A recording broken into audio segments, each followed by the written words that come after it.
Good evening, ladies and gentlemen, and welcome to the campus of North Brunswick High School, home of the Scorpions, for tonight's FOCUS Broadband Game of the Week. We've got another cross-county rival matchup where we have the Cougars traveling up 87-17 all the way into Leland.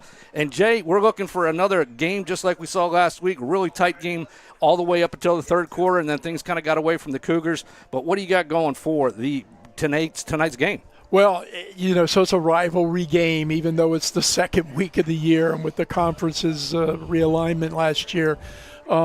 It's always a good game. It just comes a little earlier in the season than a lot of people would want. The host, North Brunswick, were victorious in week one, and we're going to see them coming through the Scorpion, whatever it's called. Lair, yeah. Backflips and all. Head coach Brian Davis last week beat Corinth Holders 10-7. A field goal, 27-yard field goal by Connor Pahi and an Xavier Linden touchdown run were featured in that contest. So they're off to a good start. And South Brunswick last week, we had that game against West Brunswick.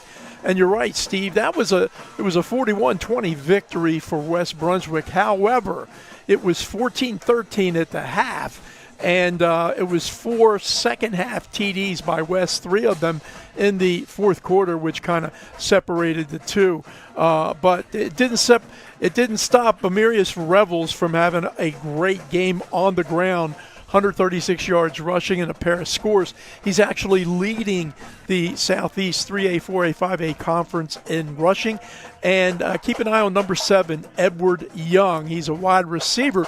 Really didn't have much impact last week as a receiver, but he sure did returning kicks. He ran one back 83 yards for a touchdown for South Brunswick.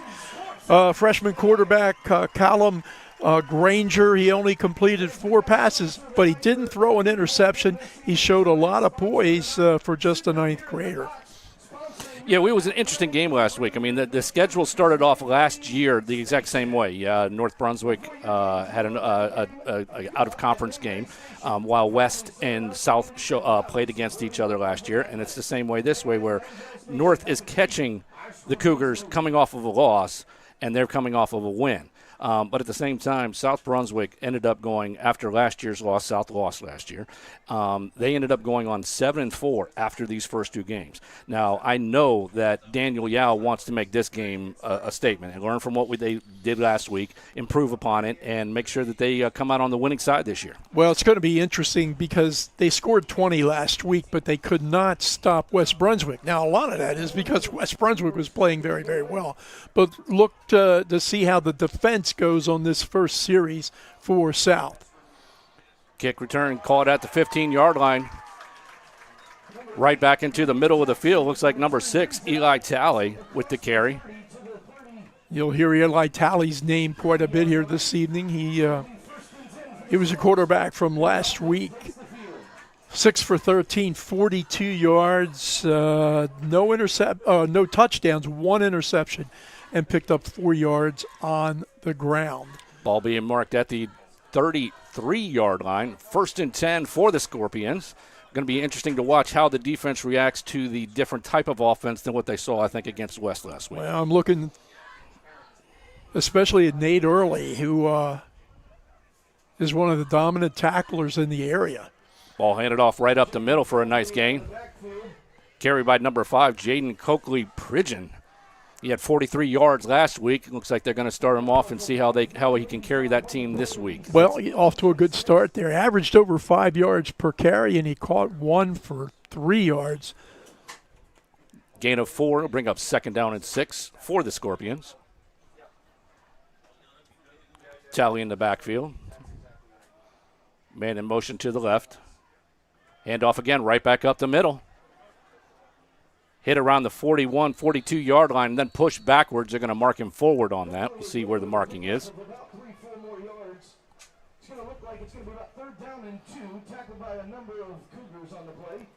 Ball being marked at the 42-yard line, bringing up a very short 1-yard gain, or a 3rd and 1 right here. So if the first 2 downs are any indication, defensively, South still trying to get things going for him. Handoff right back up the middle, across the line. They're definitely getting the first down, across the 45-yard line for the opening drive first down. That's another carry by Pridgeon right there. He's a senior, and you love to feature your senior players in as many different ways as you can. Coakley Pridgeon off to a good start here with an important first down on their opening possession. Drops back to Pax, rolls out to the right-hand side. He's looking, he tucks and starts running with it. He's got some opening across the 45-yard line into the 44. Mark it. Looks like they're going to give him a first down. Nice little carry. Wyatt Cluis on the tackle for South Brunswick, but Talley, a little bit of dual threat there, right? Showing his ability to get outside. Couldn't find a receiver, but smartly pulled the ball back down and picked up a first down. Although it's a short week, we're here on Thursday night instead of Friday night. We're doing this obviously because of the potential rain that they were forecasting for tomorrow night. I'm going to get it in this evening. Looks like it's just cloud cover right now. Ball handed off right back up the middle. Pushing that line back, and that offensive line still pushing. Right out to the 36-yard line is the mark. That's going to be a gain of 8 yards. There's Nate Early at the bottom of that scrum that time with a tackle. But the offensive line of the Scorpions right now kind of dominating things up front, Steve. All of the backs have had good daylight to work with. Xavier Lendon on the carry that time for a gain of 8 yards. Second down and 2. Hands it right back up to him, right up the middle. Again, cross the 30, inside the 30-yard line for another first down for the Scorpions. Cluis on the stop, but Lendon had a real good game last week. Mentioned the touchdown, 51 yards on the ground, 5.1 yards per carry. He is a 5'8", 185-pound senior. Ball marked at the 28-yard line, 1st and 10.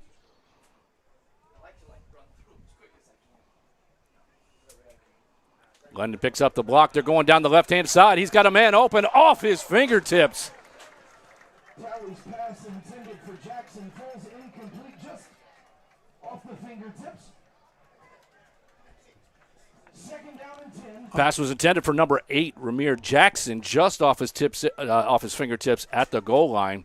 He had his defender beat, that's for sure. Well thrown ball that time by Eli Talley, and that was just a couple inches away from a touchdown for sure. Great time provided Talley that time by his offensive line. Going to bring up a second down and 10, 8:41 to go. And handoff right back up the middle. He gets hit, but again, still dragging that line with him across just inside the 20-yard line. This is a short week, Jay, but you know both coaches have looked at that video of each other's games last week, and they realize what the best way to attack right now is just handing that ball up the middle and letting your running back carry the team. Well, they saw West Brunswick do that quite a bit last week, and they're trying to mimic that now and doing pretty well at it. Quarterback keeper, he carries it right back up the middle. Linebacker hits him. He still pushes past just inside, right in front of the 10-yard line. They saw something there where they had the penetration coming. He went right by it before they could even react to him. You know, sometimes when the quarterback comes up to the line of scrimmage, he'll make a kind of last-second decision to tap the butt, get the ball, and run to daylight. That's what Talley did that time. Tyler Johnson, a 5'10" junior defensive back for South Brunswick, in on the stop. 1st and 10, ball marked at the 11-yard line. Handoff right up the middle. Looks like it got dragged down from behind that time. That was Talley carrying the ball. I'm sorry, that was Pridgeon, I believe. Taken down by Loyola for the Cougars. That's number 59. I believe it was Jose Noyola in on the stop for South Brunswick. Pretty good 5-minute opening drive for North Brunswick here in the opening quarter. Gain of 4 yards on the play, bringing up a second down at 6. Receiver comes around the end, picks up the ball. Looks like he's got the corner. Waiting for a signal. Referee's going to mark him out just short of the touchdown. It looked like the marker got knocked over, but the referee said he stepped out of bounds prior to hitting it. The ball was carried by Landon Fuchs. It was a really nice play. He came from the opposite side. Little handoff, had the opening, just couldn't get it inside that marker. Yeah, Fuchs had a pretty good opening game last week against Corinth Holders. He rushed for 46 yards, averaging almost 8 yards a carry, and a couple of catches for 22 yards, and certainly showed some quickness on that run. 1st and goal to go. Keeper's going to keep it, and he runs it right back up the middle for the first touchdown of the ball game. That's Eli Talley gaining that final yard right there. With 6:49 to go, the Scorpions up 6-0. Let's see how the extra point, we talked about special teams and the importance of it.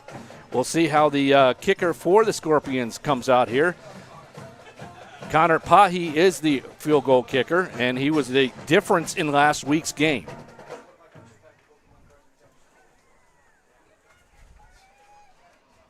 Hold by Ramir Jackson.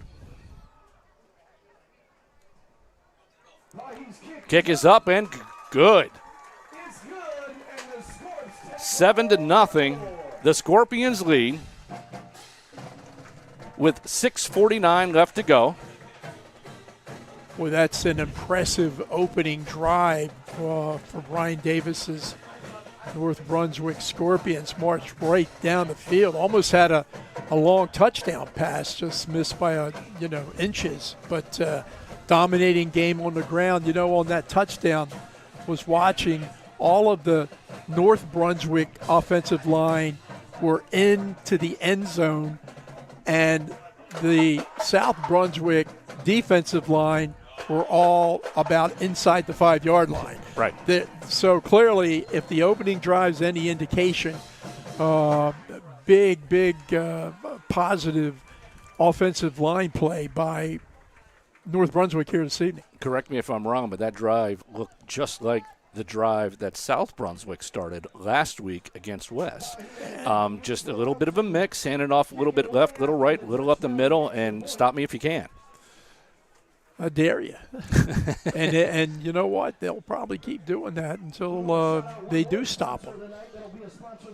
Connor Pahi is in to kick the opening kickoff here after the touchdown. Yeah, as I mentioned earlier, Steve, stopping has been at least the first 4 quarters and a little bit of this one tonight. Great kick inside of the 5-yard line. Number 2, Juju Simmons coming out with the ball. Cross the 25, close to the 27-yard line. That was a great kickoff right there by the Scorpions. You don't see that often where it's getting down almost to the goal line on the kickoff. Yeah, good boot that time by Pahi. And I think it was Coakley Pridgeon in on the stop along with a host of North Brunswick Scorpions. Ball being marked at the 27-yard line. 1st and 10 with 6:40 to go in the first quarter. And now we can expect to see Kellum Granger in the backfield there. Again, freshman quarterback, was very impressive last week in his opening debut. He hands off to Revels. He heads right, pushes the line back, crosses the 30-yard line. Yeah, Revels was extremely impressive last week against West to rush the ball 26 times for 136 yards. A couple of scores, caught one for 18. Leads the Southeast 3A, 4A, 5A conference in rushing after week 1. If he continues to do that, he's going to be competing for that lead all season long, that's for sure. Another handoff to Revels, right back up the middle, big hole. He gets hit, bounces off, and keeps pushing for a first down for the Cougars. Boy, you like his balance that time and kind of spinning his way down the field. 79, I think, among others, Camden Herring. on the stop. But Revels is he's a real deal. I mean, 5'9", buck 85, but that's a well put together 185 pounds for the senior running back. I think we described him last week as like a 9-volt battery. It's hard to wrap up. Drops back. He's got a man wide open, number 7, catch. They got 2 men trying to bring him down across the 40-yard line for a first down. That's Edward Young. This is what we expect to see tonight as well. Yeah, and last week, South just couldn't get that connection started. Let's give West some credit for really playing tough defense on Edward Young, but that time Granger, plenty of time to throw, showing, a senior arm, not a freshman arm, and a nice catch by Edward Young, second catch of the year. One of the things we noticed last week was the defenders for West were staying right on top of Young, right from the goal line. Handoff back up the middle to Revels. He carries the ball just close to the 36-yard line. But, yeah, last week West was putting a man right on Edward and Mr. Young and did not give him any room to breathe. They weren't going to give him an opportunity to beat them deep or short. I mean, they were staying on the whole time. And the one time they failed to do that was on that 83-yard kickoff return. For a score. He can run. And off to Revels. They get good penetration this time. Great play by the defense for the Scorpions. Whole bunch of them in there that time. I think 32 maybe? No. Gavin Bunch. They're going to mark him back at the line of scrimmage, still bringing up a 3rd down and 7 to go. No easy feat. No, that's not often have we seen where he gets hit and stops. He keeps pushing forward. The Scorpion defense did an outstanding job. A couple of scorps in on that stop, but I think the first one was Gavin Bunch, who had 3 total tackles last week in their victory. Rolls out to the left-hand side, looking for a man. Incomplete pass. That's a 4th down and 7 here. Now, is this two-down territory? Are you punting? What are you going to do here, Jay? Oh, I believe they're going to go for it.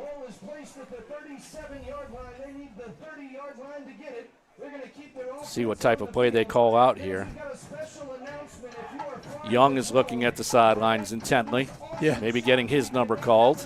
I would expect either Young or Revels. Or Revels, yeah. Right. Or who knows, maybe Granger. Picked up 11 yards on the ground last week. We got a timeout being called by Coach L, looks like. Yep, we got a timeout with 3:59, a very key moment in the first quarter here with a 4th down and 7 coming up. I understand the call right here as far as a coaching timeout. A very good timeout call and settle things down. Maybe, go over a few things quickly as to how to execute this play and try to be successful. Even if they fail to pick it up, pretty good field position for North Brunswick. One thing I noticed, Steve, I grab stats out of Max Preps. Mm-hmm. And the funniest thing this week, I did not see any defensive statistics from South Brunswick in Max Preps. That tells me one of two things. Either there was a tremendous typo because there were offensive statistics, or 2, Coach Al said, you know what? I ain't putting them numbers down. Let's let that week go. They weren't that good. Yeah, forget it. They are going to punt unless it's a fake. They do drop back to punt.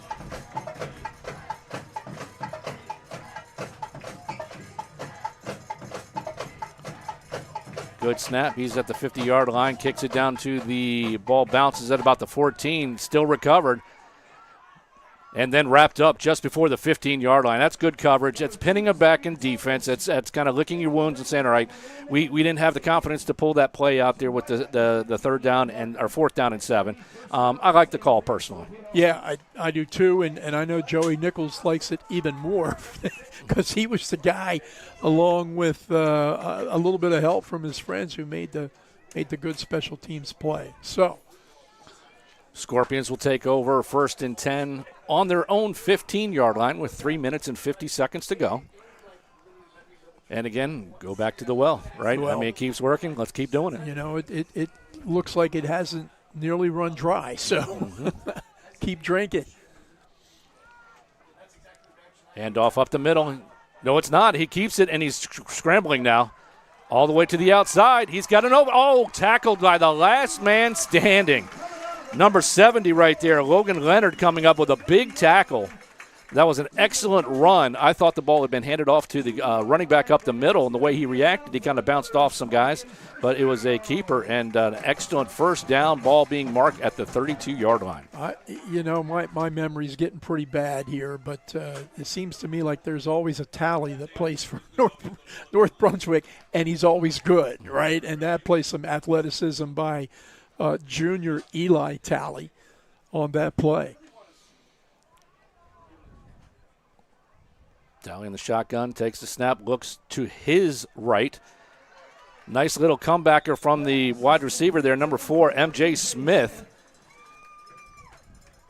Very well-designed and executed play. And again, the offensive line, I would say, through about 10 minutes, 9 minutes of this opening quarter, North Brunswick has more than had their way. MJ Smith, by the way, a couple of catches last week, so that's number 3 on the year for the senior receiver.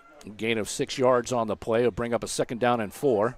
So far they're showing some utility type of plays. They're not just doing the handoff right back up the middle. Getting man in motion right now is number 3, Landon Fuchs. Whistle blows, and we got a delay, false start. Going to back them up 5 yards. Yeah, they look like from the get-go a little indecision on that one, so. Nothing hurt on that one.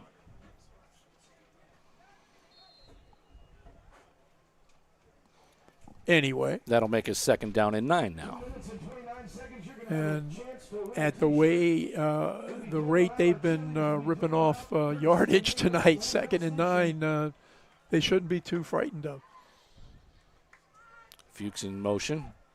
Handoff back up the middle. Ooh. Dodge a couple of tackles right there at the line, across into close to the 41-yard line. That's a gain of about 7 or 8 yards right there. That's a nice little gain there on that 2nd down. Brings up a 3rd down and 2. I think that was Hawks on the stop that time, and I thought that he was going to go down about 3 or 4 yards before he did. So, some strong running in the middle of that offensive line for North Brunswick. Little shift on the defensive line here.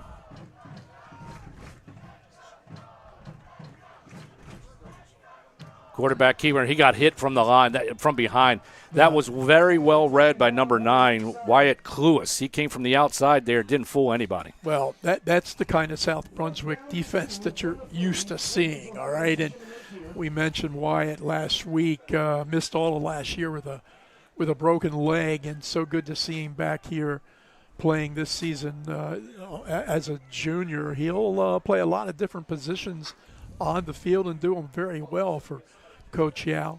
Brian Davis looks like he's going to play the field position as well, brings out his punt crew. We got Connor Pahi in the backfield there for the Scorpions. Is that Young back to return? If it is. Looks like Edward Young. Or maybe high Tyler snap, Johnson. handled well. He gets the kick off. Ball bouncing. He stayed away from it. That's probably not a bad move right there. The ball bounces back a little bit. It's going to be marked right at the 20-yard line, where the Cougars will take over 1st and 10 with 36 seconds to go in the first quarter.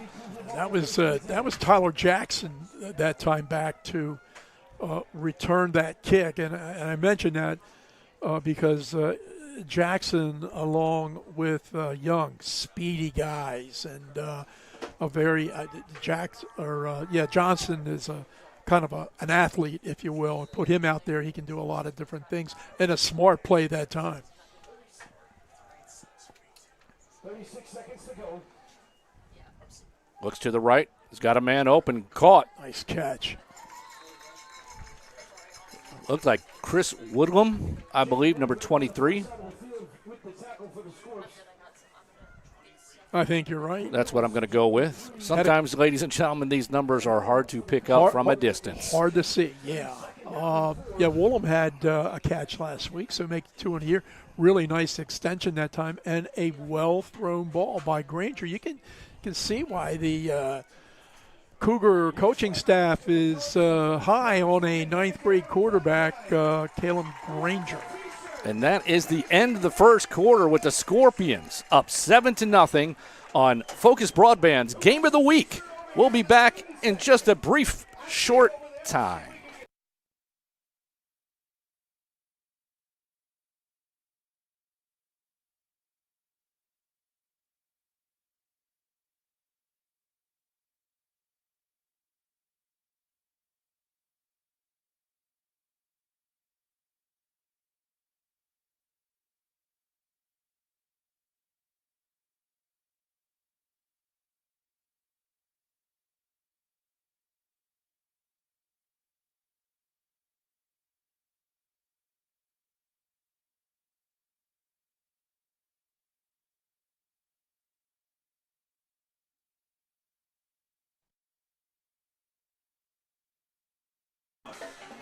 Welcome back, ladies and gentlemen, to Focus Broadband's Game of the Week. The Scorpions of North versus the Cougars of South. We are here in Leland, North Carolina, watching the cheerleaders do their thing on opening night. Is it here? Is it opening night? Opening night for North Brunswick. That's what I thought. Yeah, yes. Yeah, and opening road game for the Cougars.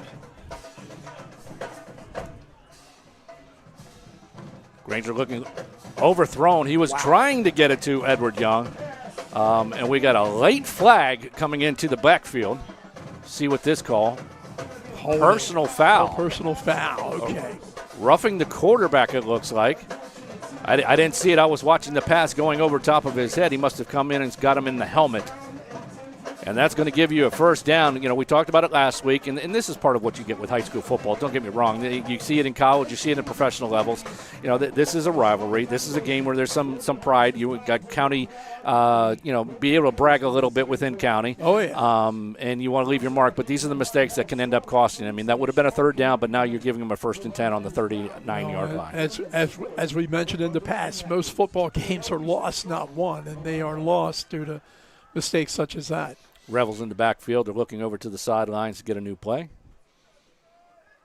You know, last week South had great luck with the little pass right over the middle, kind of a screen pass. That's a mixed-up play there, I think. Looks like he was looking for something. He's trying to get rid of it.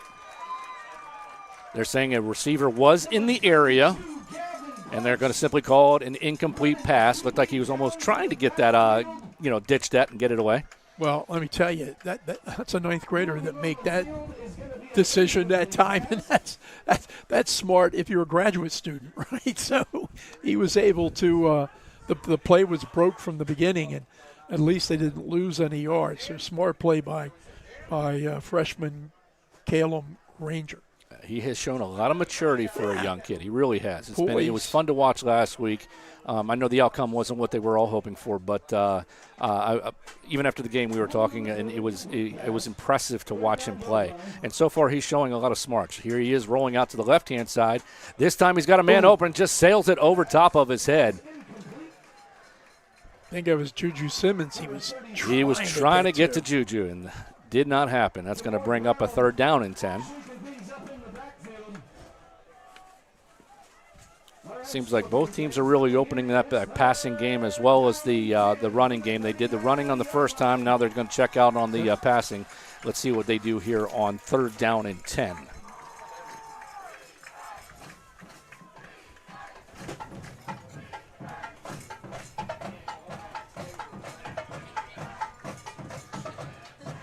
This time he hits him on the outside. Edwards, he's cutting around the outside. Can he make a break? No, he cannot. He gets dragged down there by number 4.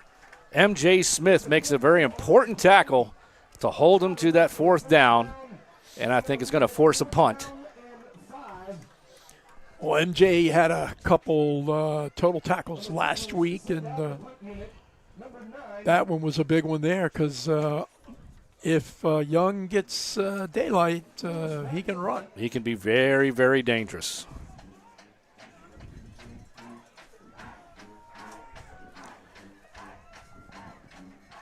Camden Van Horn back to punt on 4th down and 5.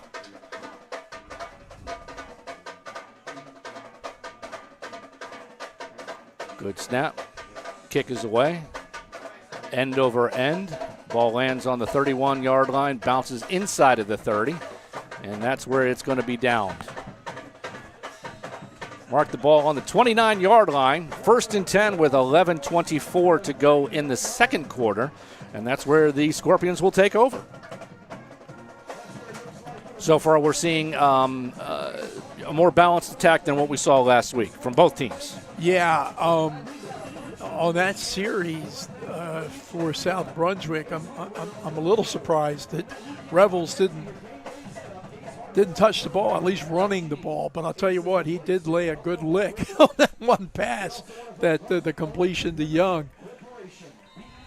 But you gotta, figure out who your stars are, who can make plays, and try to get the ball in their hands as much as possible. Hand off up the middle, hit at the line, carries a tackler with him out to about the 34-yard line. That'll bring up a 2nd down and 6. 2nd and 7. We're getting a couple different types of running backs in here also. They're kind of rolling them in and out as well, which is probably a sign from the coach that, hey, we need to have guys fresh at the end of the ball game. We got a beautiful evening here in Leland. Little cloud cover. The field was a little wet when we walked on it originally. Big opening right up the middle. Across the 50-yard line. That's number 25, Xavier Lendon. Boy, let me tell you, X-Man got past the line of scrimmage and then, boom, put it in another gear, and they're going to get on the ball real quick. Ball marked on the 47-yard lines, and they're hurrying up right now. Goes right back to him, gets hit in the backfield, and only gains about a yard, maybe 2, hoping to catch the Cougars asleep, but that did not work. Yeah, one of them big 70s was in on the on the stop that time. In fact, it may have been number 70, Logan Leonard, senior defensive lineman. Lendon coming off the field here, and he needs a little breather. MJ Smith going out. That's not a bad little replacement right there. got some parts, right? And may as well use them. We got a 2nd down and 9. Rolling out to the left, looking downfield. He's got a man open. Number 17 got a little short-armed on that. Looked like number 17 right there, which is Jeremiah Simmons. It almost felt like he was thought he was going to get hit, and he kind of got the little alligator arms. Well, Jeremiah had a catch last week. He's a sophomore. He'll catch that ball probably before this year's out, and certainly when he's a senior, there won't be any more short arms. Brings up 3rd down and 9. 9 minutes, 54 seconds to go in the second quarter. Coastal Exterior Solutions put the shine back on your home or business. Your local exterior cleaning experts are proud supporters of your North Brunswick. Drops back to pass, looking downfield. He's got a man wide open. Oh, off of his fingertips. That was intended for Landon Fuchs. Wow. That's the second time tonight that Talley has thrown a ball really well, both of which could have easily turned into touchdown passes, and neither of which will North Brunswick come away with points. Yeah, he's going to want that one back. There's no doubt about it. Talley looks, when he gets time and he can set up and make some choices downfield, he's going to be okay. That's a well-thrown ball. I'd come back to that one. Fuchs just wants to get another shot at it. Connor Pahe with the really nice punt there. Ooh. Nice up into the air. Oh, he gets hit just as the ball was being touched. No flag. The timing on that was perfect. Yeah, they got a break that time. One of the players for South Brunswick. Zebras are getting together. Looks like they're almost discussing was it a penalty or not, and Coach Yao was not happy. Well, he's saying that he hit him before he had a chance to catch the ball. But it wasn't a fair catch. I guess you still have to give him. Still got to give him room. Yep. They're going to mark the ball right there at the 22-yard line, and the Cougars going to take over 1st and 10. But Coach Yao was still chirping. You could see Daniel not too happy walking down the field, getting away from it right now. But fortunately for South Brunswick, they are able to maintain possession. We got an update from down the road a little bit. West Brunswick is taking on Whiteville with 3 minutes to go in the first quarter. The Pack is up 12-0 over the Trojans right now. We'll try to keep you updated. All the other games are taking place on Friday night, so there's only 2 games going on. The one you're watching right now and one down there in Whiteville. Handoff goes right back up the middle, bounces off a tackle, bounces off another tackle, crosses close to the 27, 28-yard line. That's Revels going back to what was working there in the first drive. Yeah, don't forget who your guy is. And I saw Whiteville last week, I think, hung up 53 points, so they're off to another good start here tonight. Hang with them. Against a much better team than West Columbus and West Brunswick. Hand off to Revels. He kind of waits there for a second. The hole never really opened up that time. Scorpions did an excellent job on the front line. Boy, lots of Scorps in on that stop. Looking 79 maybe, Herring at least, and several others as well. But penetration that time by the North Brunswick defensive line. Band kicks in here to try to get the crowd fired up here for a 3rd down and 6 to go here. North stops them here. They're going to get good field position. Granger in the backfield. He drops back, looks to his right, has a man open, almost picked off, tipped, and still caught by number 23, Christian Woolham. Wow. Nice catch. Excellent concentration right there. Ball being marked at the 32-yard line, and they're going to give him a 1st down. Wow. That was outstanding. Well, sometimes a little bit of good luck doesn't hurt you at all. And to your point, Stephen, and you're absolutely right, Woolham with great concentration that time to bring that ball in. That's not easy to do. I mean, no. you're seeing that ball release from the quarterback's hands, and you're already preparing to catch it, and it changes direction. It's almost like a bad hop in baseball. You got to be able to have those great contact hands. Hand off to Revels. He goes to the left-hand side, waiting for his blockers, crosses into past the 36-yard line. Samir Thomas on the stop that time with help from his friends. Yeah, you kind of get impressed watching Amarius Revels run. That time he was in no big hurry. He was trying to let his blockers set up and look for that sliver of daylight, and he made the most of it, picking up 4 yards. And there's times when you're, as a running back, you want to do that quick hit where they got to seal off the man and just you're going to punch right through the hole. There are other times you do have to wait for that blocker to lead the way, and you just kind of follow on his coattails. Patience. We have whistles that blows the play dead before the snap. We got another false start on the Cougars. That's costly on the 2nd down play. Yeah. A little pushing back 5 yards. So not unusual in the early games of a season where you see some procedural calls. But, man, those penalties that happen before you even snap the ball, oh, wow, those are very painful for the coach. Just so the fans who are watching and listening right now know that there are clocks in the end zones at both ends so the kids can see exactly where that clock is. And you just got to be more aware of it. Ball tipped off, intended for number 2, Juju Simmons. He could not bring it in. That's going to bring up a 3rd down and 11 for the Cougars. You don't want these distances on 3rd down, Jack. No, right now controlling the chains is very important in just a 1-touchdown game.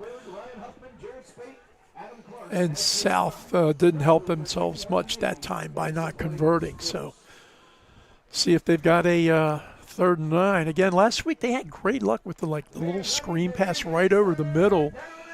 They let North Brunswick rush. They might be able to sneak a back or a receiver over the middle. Granger in the backfield in shotgun formation. Drops back, looking left. He's going for number 2, but it's out of bounds. Really didn't give him an opportunity to catch that ball, and you're definitely looking at a punt right now. Yeah, for sure.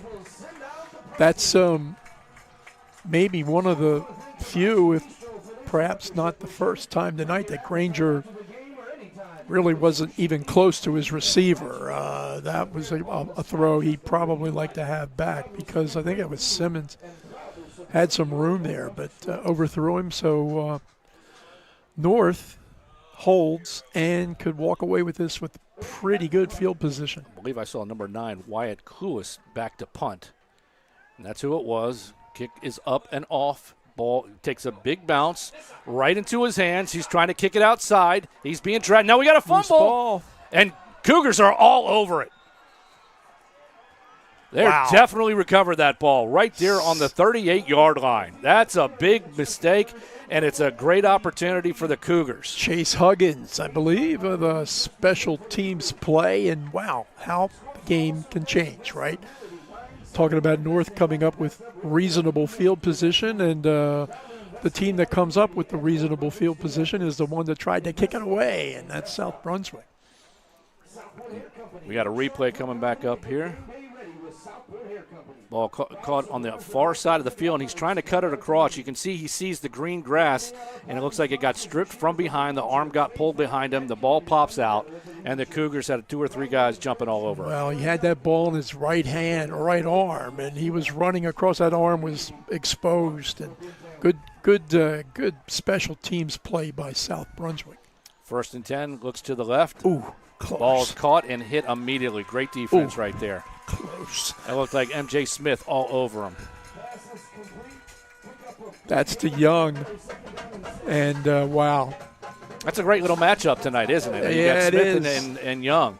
Had Smith been there maybe just a half a step sooner, it would be another touchdown for North Brunswick. We got a 2nd down and 7, just under 6 minutes to go in the half.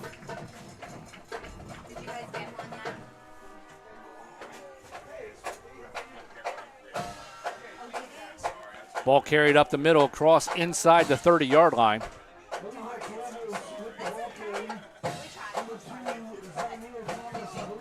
That'll bring up a 3rd down and 1. Well, you have 2 downs to make that 1 yard here, Steve. So I know who I'd go dancing with on this one. Yeah, Rebels left, Rebels right. It doesn't matter. He could be able to carry that defensive line there for at least a yard. The revelation. They got blockers in front of him, but there's good penetration. He avoids tackles. We're going to see where they mark the ball. And they're pointing for a 1st down. He gets the job done. Well, to your point, Steve, somebody from the Scorpions had great penetration, but Rebels with a little juke here and a little juke there, and he picks up the 1st down. He's not just that brute running back going up the middle, square up the shoulders, and run you over. He has some moves. He's got some good feet, and he avoids that main hard hit and bounces off guys who aren't giving him the full on tackle. As Dick Vitale would say, he's versatile. Rebels up the middle, carries the ball close to another 1st down. We'll see where he marks it. Again, I'm not sure why they went away from this in the 2nd drive. They got away from it a little bit, but they certainly come back to it with success here. That's a gain of 9 yards right there, brings up a 2nd down and 1. We have a little light rain starting here. We have some cloud cover. It doesn't seem like it's heavy. Whistle on the field. And we're going to have a timeout by the Scorpions to kind of rethink this. The ball being marked on the 18-yard line right now with 4:17 to go. And they're driving, taking advantage of that misplay on the punt, on the fumble, and trying to punch it in.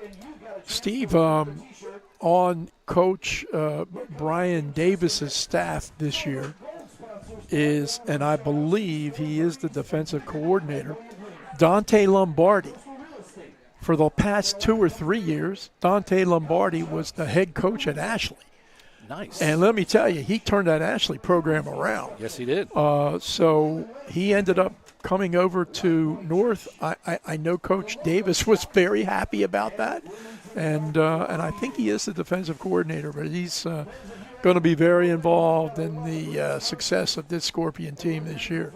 That's a nice little coup right there. I mean, Yeah. you get a head coach to come in here and take over your defense for you. And a head coach that has been very successful the past 2 seasons, maybe 3. We got a 2nd down and 1 with 4 minutes, 17 seconds to go. He fakes the handoff to Revels, is looking downfield into the end zone, but overthrows it. That's probably not a bad play right there. I mean, don't put it only where your man is able to catch it. Yeah, it's great coverage that time. I think it's number 2. That's Zymir Thomas. Tried to drop it into that trash can, as they say, drop it over top of the defense. And if your man can't catch it, nobody else can, so it doesn't hurt you. You don't know how many trash can throws I made in my career as a high school quarterback, because everything I threw was garbage, let me tell you. Everything. 4:12 left to go, 3rd down and 1. Hand off to Revels. He kind of puts his head down. They catch him right at the line. It's going to be real close to see where they mark the ball. Haven't seen a signal for a 1st down yet.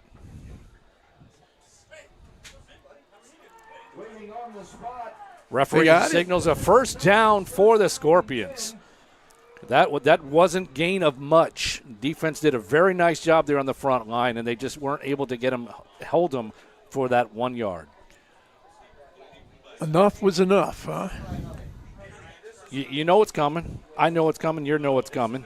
Got to get that 1st down. I think they had 2 plays at it, actually. Tell you, Woolham has got one-on-one coverage down on the right hand of your screen if they could ever get it to him. Hand off to Revels. Tries to go to the outside. The Scorpions have it defended very well. Yeah, who is this? Number 15, maybe? Yeah, John Albertson Jr., senior 5'10", linebacker position. 3 total tackles last week, off to a great start. Ball marked at the 15-yard line, a gain of 2 yards. 3 minutes, 9 seconds left to go in the half. Probably not a bad idea just to keep running this clock down. If you score, when you score, don't give your defense an opportunity to score themselves and run the ball down. Pass is incomplete. Looks like it was off the hands there again. Had 2 defenders.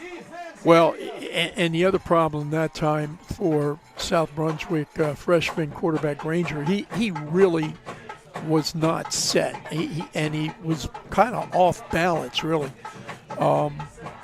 Running a little bit to your left when you're a right-handed quarterback is a little more tricky of a pass to execute to begin with. But that's another one that Granger can throw better and will throw better. Big 3rd down and 8. Roll out to the right-hand side. Has a man, hits him in his hand, but well defended. Again, the Scorpions were right there. Number 13 was on the defense right there. Willett. Christian Willett. So it sets up a field goal opportunity if South Brunswick elects to take it, and their kicker is Camden Van Horn. Last week, he was 2 for 3 point afters, 0 for 2 field goal opportunities. Tyler McHenrick is the holder. This looks like number 10, Gavin Fragiacomo, is out to kick. We changed kickers. The kick is up. Wow. I don't blame him. That looks through. And the kick is no good, just to the left. I looked from our angle, it looked like it went through, but he had the distance, more of a line drive. He must be their long-distance kicker. And it had the distance. It just wasn't straight enough to get between those goalposts. So with 2:46 to go, we're scoring still 7-0 the Scorpions, and the Scorpions will take over at the 20-yard line. Nice catch there, Steve Fragiacomo in for the kick. He's an interesting kid to watch, as we talked about last week. He was over 1,000 yards rushing on last year's junior varsity team. Last week got off to a little auspicious beginning, 5 carries, 14 yards.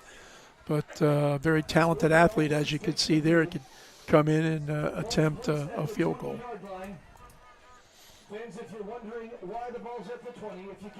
2:46, plenty of time for North Brunswick.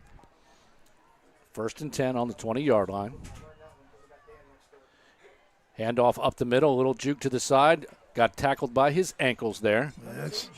That's Lewis in on the stop that time for South Brunswick, and that's I think it was Lewis. That's more like South Brunswick defense than certainly what we saw last week. Gain of 3 yards will bring up a 2nd down and 7 with 2:20 to go. Time enough for South to stop and get the ball back, too. Jackson in the backfield. It actually goes fake to the wide receiver. Keeper keeps it right back up the middle. Bounces off a number of tackles across inside the 45-yard line for a 1st down. Nice run by Eli Talley. Like I said, the Talleys are really, really good football family, and Eli showing his athleticism on that particular play. Great misdirection. I thought it was originally handed off to the running back and then maybe possibly to the wide receiver. He kept it the whole time. And we've got a timeout called here with 1 minute, 57 seconds to go being called by the Cougars, kind of to regroup. All right, take a deep breath. We just got burned on a really nice play. We got to stop them from getting any more points this half. And what are you telling them from a defensive standpoint right now? Well, I you know what? They just got to kind of hang in there. That time they just got beat up the middle. But I'd like to know what Coach Davis there. That's Coach Davis, very animated there in the huddle. Just now put the headset back on, and I'm not sure who he was talking to. I want to say it may have been Dean Riles, but somebody, he got the message across, let me tell you. We got some softball players as well down there. Coach Davis has been around. I mean, he's been in a number of different locations, both here in North Carolina and Virginia. His daddy was a football coach, and he was telling me when he was in his crib, his daddy was making plays in the wood on the crib, right? So that man had no choice but to grow up to be a football coach, and a darn good one as well. 157, 1st down and 10. Fakes the handoff. Oh, nice. Nice pass to the outside. That's a really nice play right there. Ball caught by number 11, Dean Riles. That's the guy that Davis had to talk with, right? So mission accomplished there. Another 1st down for the Scorpions. Yeah, Coach Davis, I was doing a little research on him, and he actually played football and basketball at Ferrum College up in Virginia. So he's got a background in both football and basketball, and obviously football is a love of his. He was the head coach over at Topsail, at Jacksonville, Southwest Guilford, as well as a couple schools in Virginia. So he's done an exceptionally good job with the program here in Leland, and represents both the city, the school, and the community as a whole in a very positive way. And Brian's smart enough to give all the credit to his wife. So I did see that in the coach's interview before the beach bash there. He said, "That ain't me. That's all my wife." That's right, yeah. Smart man. You know, on that play too, Talley, I loved his – we're talking about patience before with the running back. There you saw patience on the point of the quarterback. In this case, Eli Talley had to wait until Riles cleared coming across the field and made the delivery. Nice catch by Dean, and a very nice and great protection on the part of that Scorpion offensive line. 1st down and 10. North Brunswick has 2 timeouts in their pocket. He rolls out right, comes back left. They've got blockers lined up inside of the 15-yard line. Another really well-timed play, set up extremely well by the misdirection of the fake rollout to the right and then coming back to the left-hand side. And you saw who caught that one now two in a row is the guy who got lectured on the field, Dean Riles. Just needed a little reminder. Back in formation very quickly, and they fake it just to see if they can draw maybe the Cougars offside. Talley now looking over, getting the play, calling it out. Snap, handoff right up the middle, inside of the 10-yard line. Ball carried by Ramir Jackson for a 4-yard gain. You know, and a lot of the offense here this evening for North has come from other players other than Xavier Lendon, who did have that one long run, but last week he was averaging over 5 yards a carry, and they haven't had to really work him that much tonight. Handoff back up the middle to number 2, Zamir Thomas. Uh-oh. Ball came out. Waiting for a signal to see if they change possession. Looks like they're going to keep it. They're going to mark it as a 3rd down. Barking the ball right at the 5-yard line. We're down to 41.8 seconds to go. Well, Zamir Thomas running the football that time, but he's number 1 in the 6A, 7A, 8A Carolina Coast Conference in tackles after year 1. Lendon in the backfield. 13. He's a blocker, but, he got hit in the backfield. Really nice play right there by number 9. Yeah. Wyatt Clue coming in from the side. Yeah. Cluis is kind of getting his legs back under him after missing last year. Got a timeout by the Scorpions. That was just a very great penetration from the side here. They read that well. That's a second timeout by the Scorpions with 20 seconds, 0.8 to go. Their ball is being marked right there at the 5-yard line. It is a 4th down and 1 to go. And here's where you can't break. You can bend, you can't break. You're going to try to kick a field goal, or are you going to try to run that ball and get the 6 points? Yeah, Coach Yow's probably thinking the same thing here. He's waiting to see what runs out onto the field. Wondering what they're going to do. Yeah. So 4th and 1, and ball is marked at the 6-yard line. See any kickers coming out? I don't think so. That's some confidence. Well, Connor Pahe is out there. Maybe to try Pahe is out there. Maybe to try to draw him off.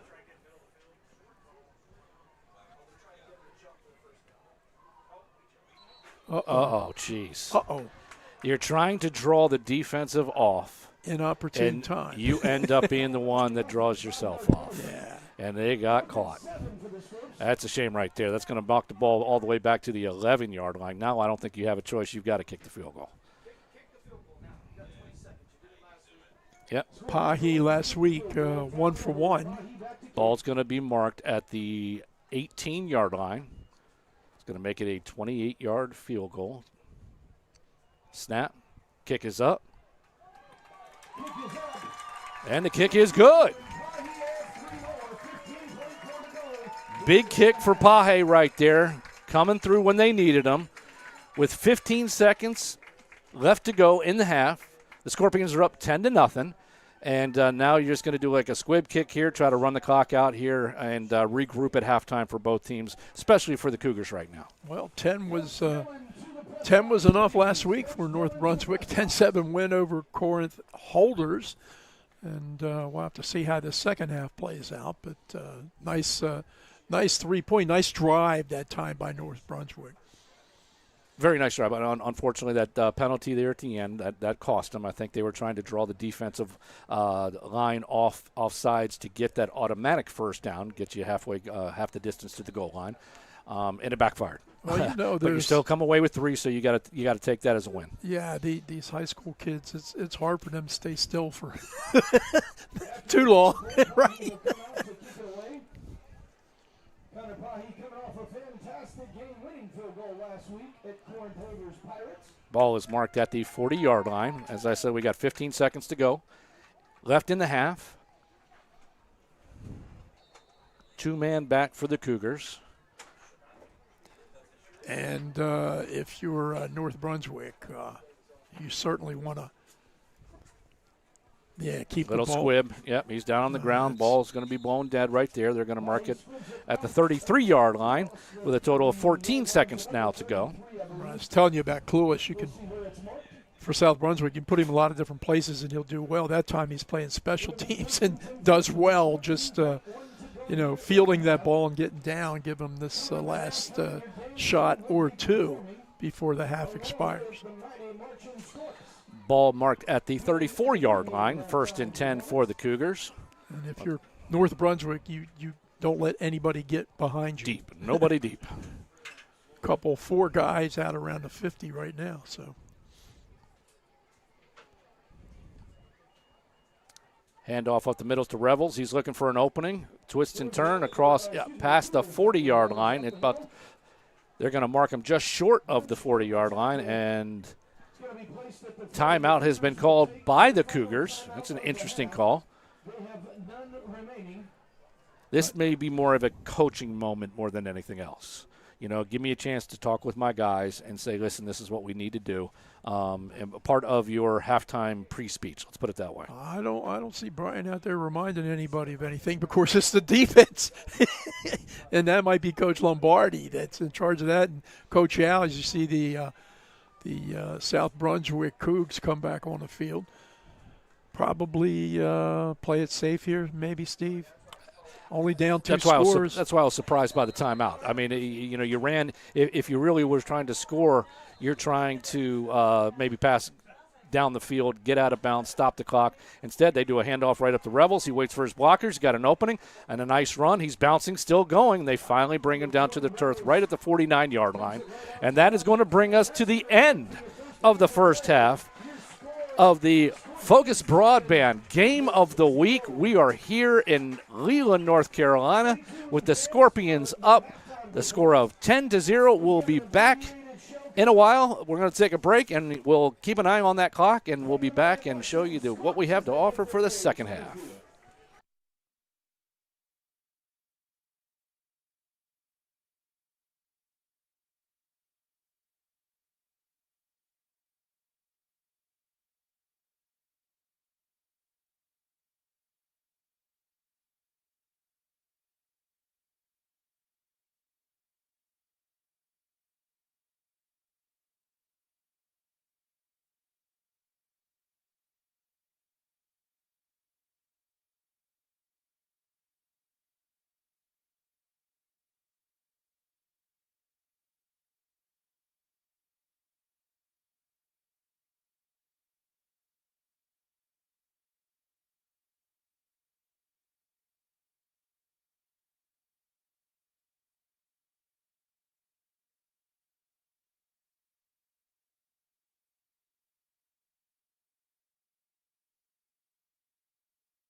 Welcome back, ladies and gentlemen, to North Brunswick High School and FOCUS Broadband's Game of the Week.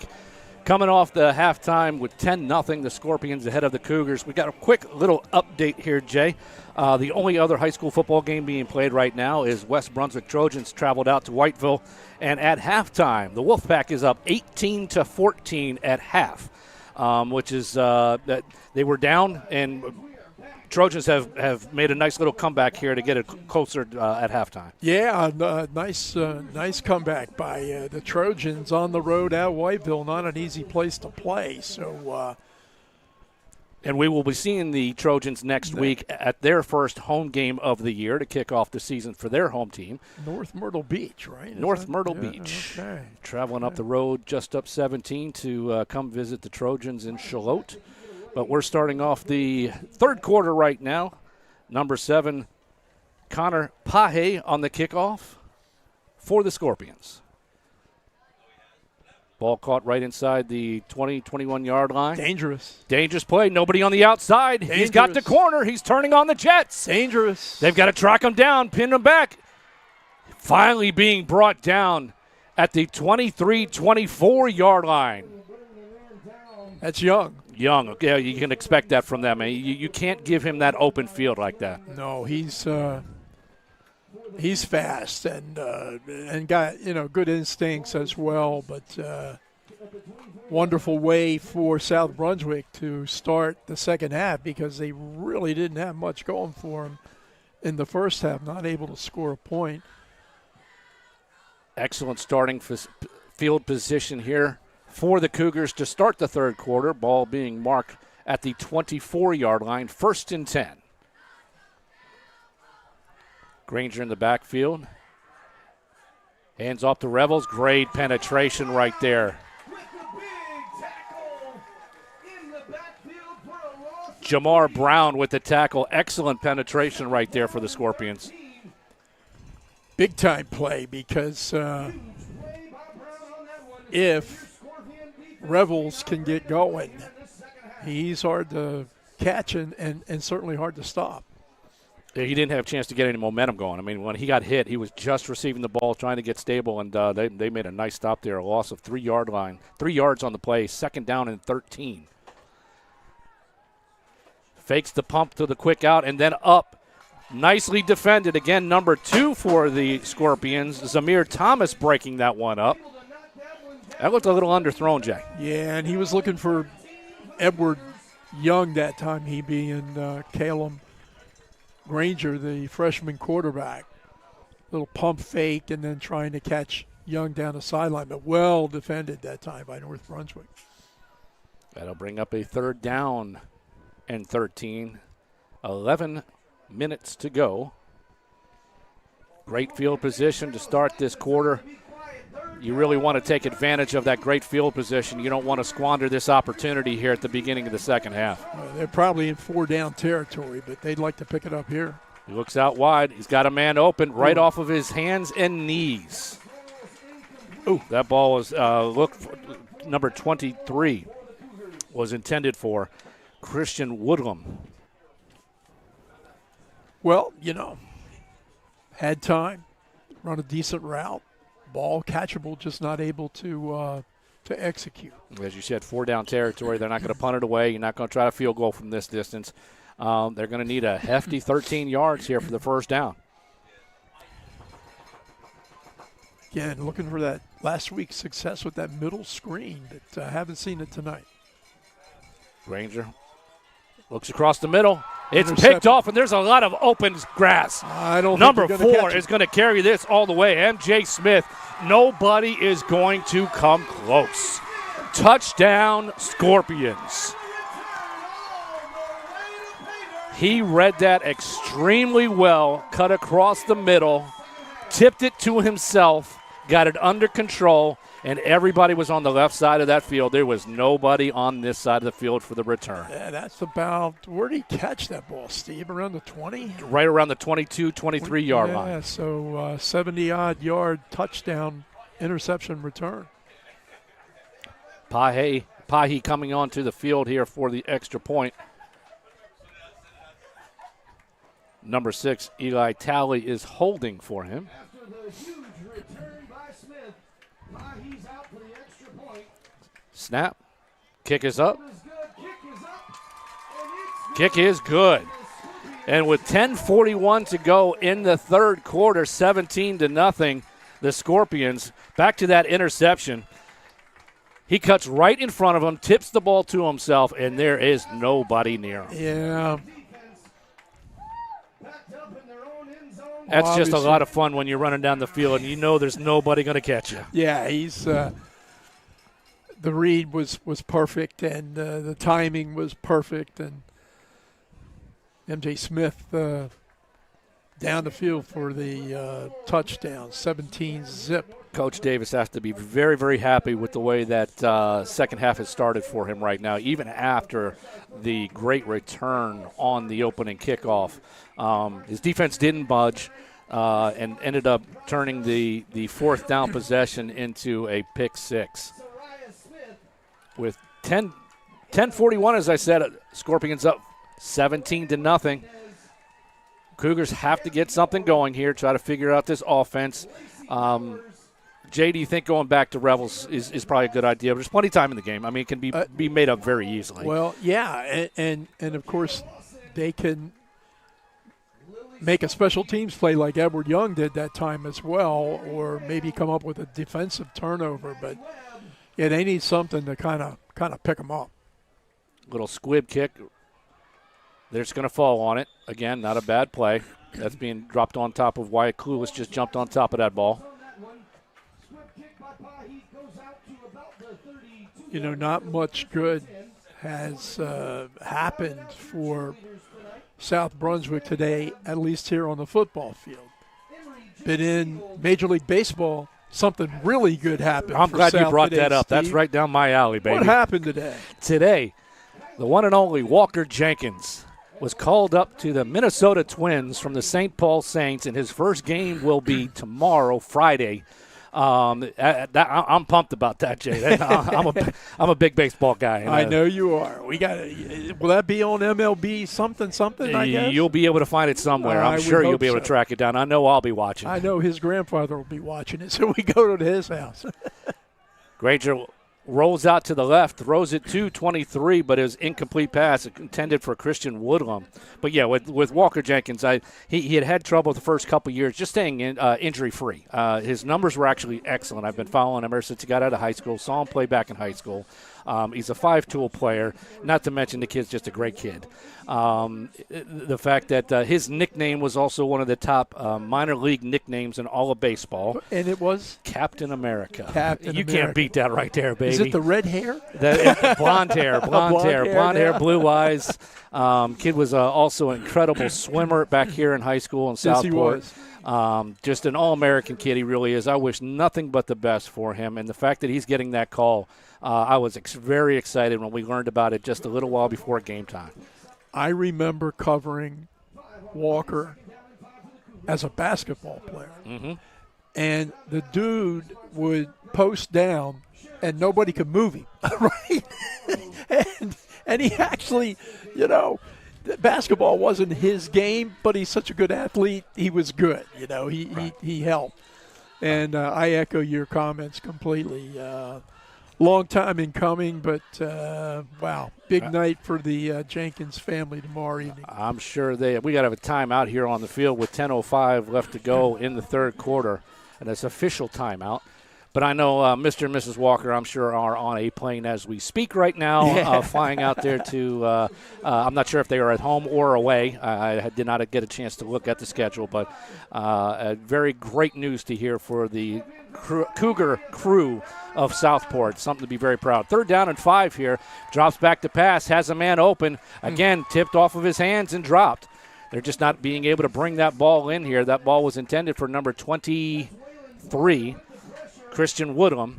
That ball, again, needs to be caught if you're going to chip away at it. We got a 4th down, and that's going to bring the punt crew onto the field. Boy, if I'm North Brunswick, I'm coming. Little momentum, I'm coming. Wyatt Clueless in the backfield, lined up to punt for the Cougars. I think Zymir Thomas maybe the returner. Kick is up and Pretty away. good kick. Ball bounces right around the 32, 33-yard line. Oh, that was almost a big mistake. Zamir needs to stay away from that. Now, remember when we talked, I pointed out that Coach Davis had a little teaching moment out on the field with Dials in the first half. There would have been a big teaching moment there. Or maybe Lombardi would have. I don't know. Somebody would have. Yeah, that would not have been good. I mean, there was no reason to be near it. I mean, after that ball bounces on the ground, just stay away from it. Let them down it, take over, and run your offense. And sure enough, there is one of the coaches talking, escorting Thomas as off he's the coming field. off the field. Yeah. Yes. Ball being marked at the 27-yard line. First down and 10 for the Scorpions.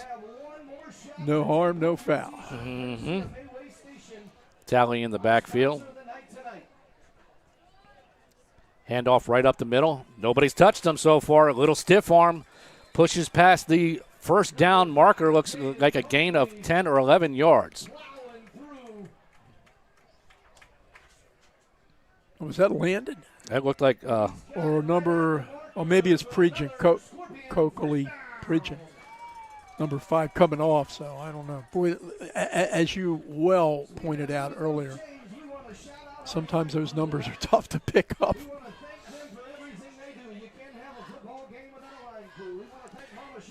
9:25 left to go in the third quarter. First down and 10 for the Scorpions. The ball marked on the 38-yard line.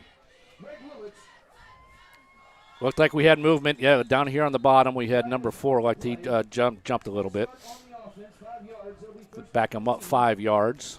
He anticipated the snap until waiting for it. Well, that was MJ, right? So, man, he wants to get running again. MJ Smith with that big interception return. Tally ran over to the sidelines there to talk directly with Coach Davis here before running back into the huddle to make the call. 9 minutes, 10 seconds left to go. We're just going to kind of keep you up to date on that because it's all game clock right now. He fakes the throw. Looked like he was going to get sacked. And he did. And it's lucky he got away without being sacked in the backfield and then ends up not as big a loss but gains a little bit back there. He was Tally was, giving you that little shoulder dip fake, trying to catch Fuchs downfield, but nice penetration and effort that time by the South Brunswick defense. With the penalty and then the sack, it's now second down and 21 for the Scorpions. Can't get it all back at once. Maybe you can. He rolls out here to the left. He's looking left, looks back inside, tucks it, starts to run downfield, takes a hard hit, goes down, but a nice little gain. Looks like he got about 10, 11 yards on the gain. That's a nice way to chip it away there on second down. Just trying to see who delivered the lumber that time. I think it might have been 0. That's Nate Early. And surprised we haven't called his name out a little more tonight than we have. And by the by, same thing last week. And it was a tough defensive night last week for South Brunswick. They're playing much better this evening defensively. Snap looks to the left. He's rolling out to the left. He doesn't see anybody there and very smartly throws the ball away. That's a smart play. Very, very intelligent play. That is going to make it a 4th down and 10, bringing on the punt crew. Got to know when to hold them and know when to fold them, and Eli Talley made the right decision there. For the Scorpions right now, it's a matter of controlling the clock and the possession and location of the ball. No reason up 17-0 to throw it into something, turn the ball over at midfield. That was just a smart play. They can punt the ball away, take over, and let the defense do their job.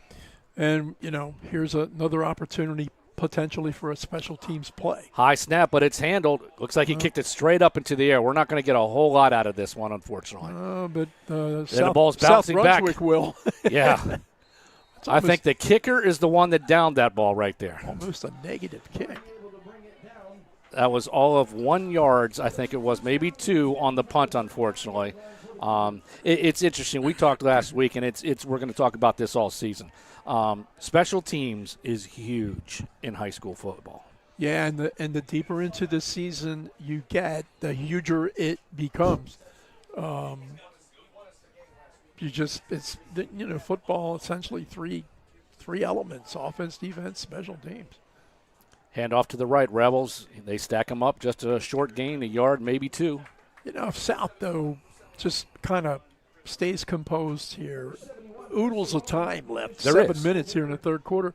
Nothing for them to march the ball, 30, 37 yards downfield and get into the end zone, and suddenly 17-7 looks much more competitive. Second down and 9 with 6:55 to go. Quarterback drops back. There's They do the little screen. That's a great little call. Well, they picked it up fairly well compared to what we saw last week. I've got a feeling that the North Brunswick defensive staff saw the same thing that Steve and Jay saw last week. Hayden Carver was the receiver on that one, but Scorpions had that read very well. Extremely well. So,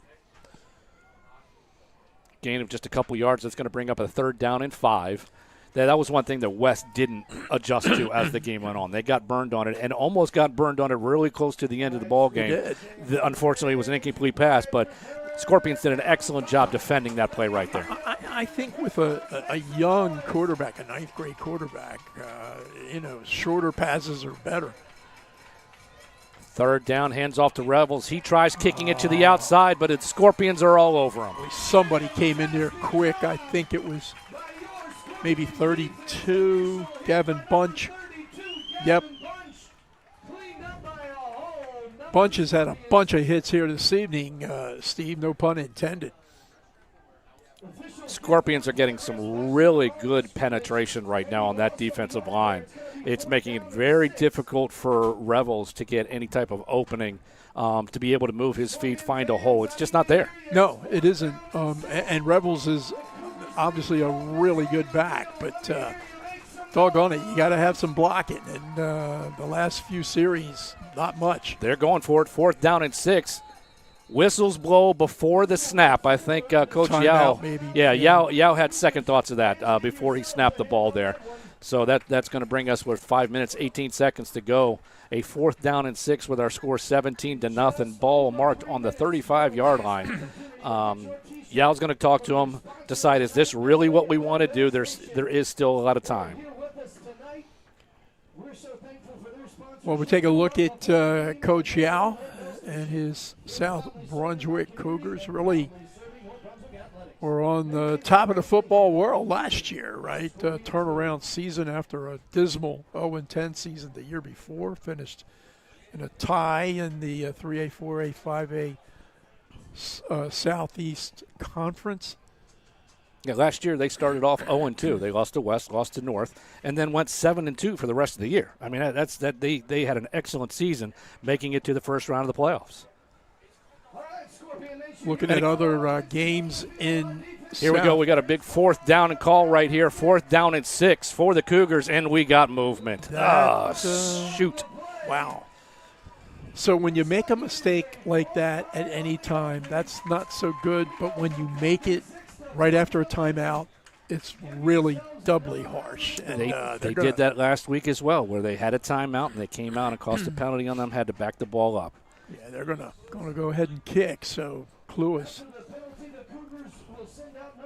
into punt unless they decide to fake it. In a kind of a fakeable part of the field. Wyatt Cluis back to punt. Snap is good. Kick is up and away. They had nobody back to receive that. And that ball bounces towards the end zone. They're going to be able to stop it, and they did not.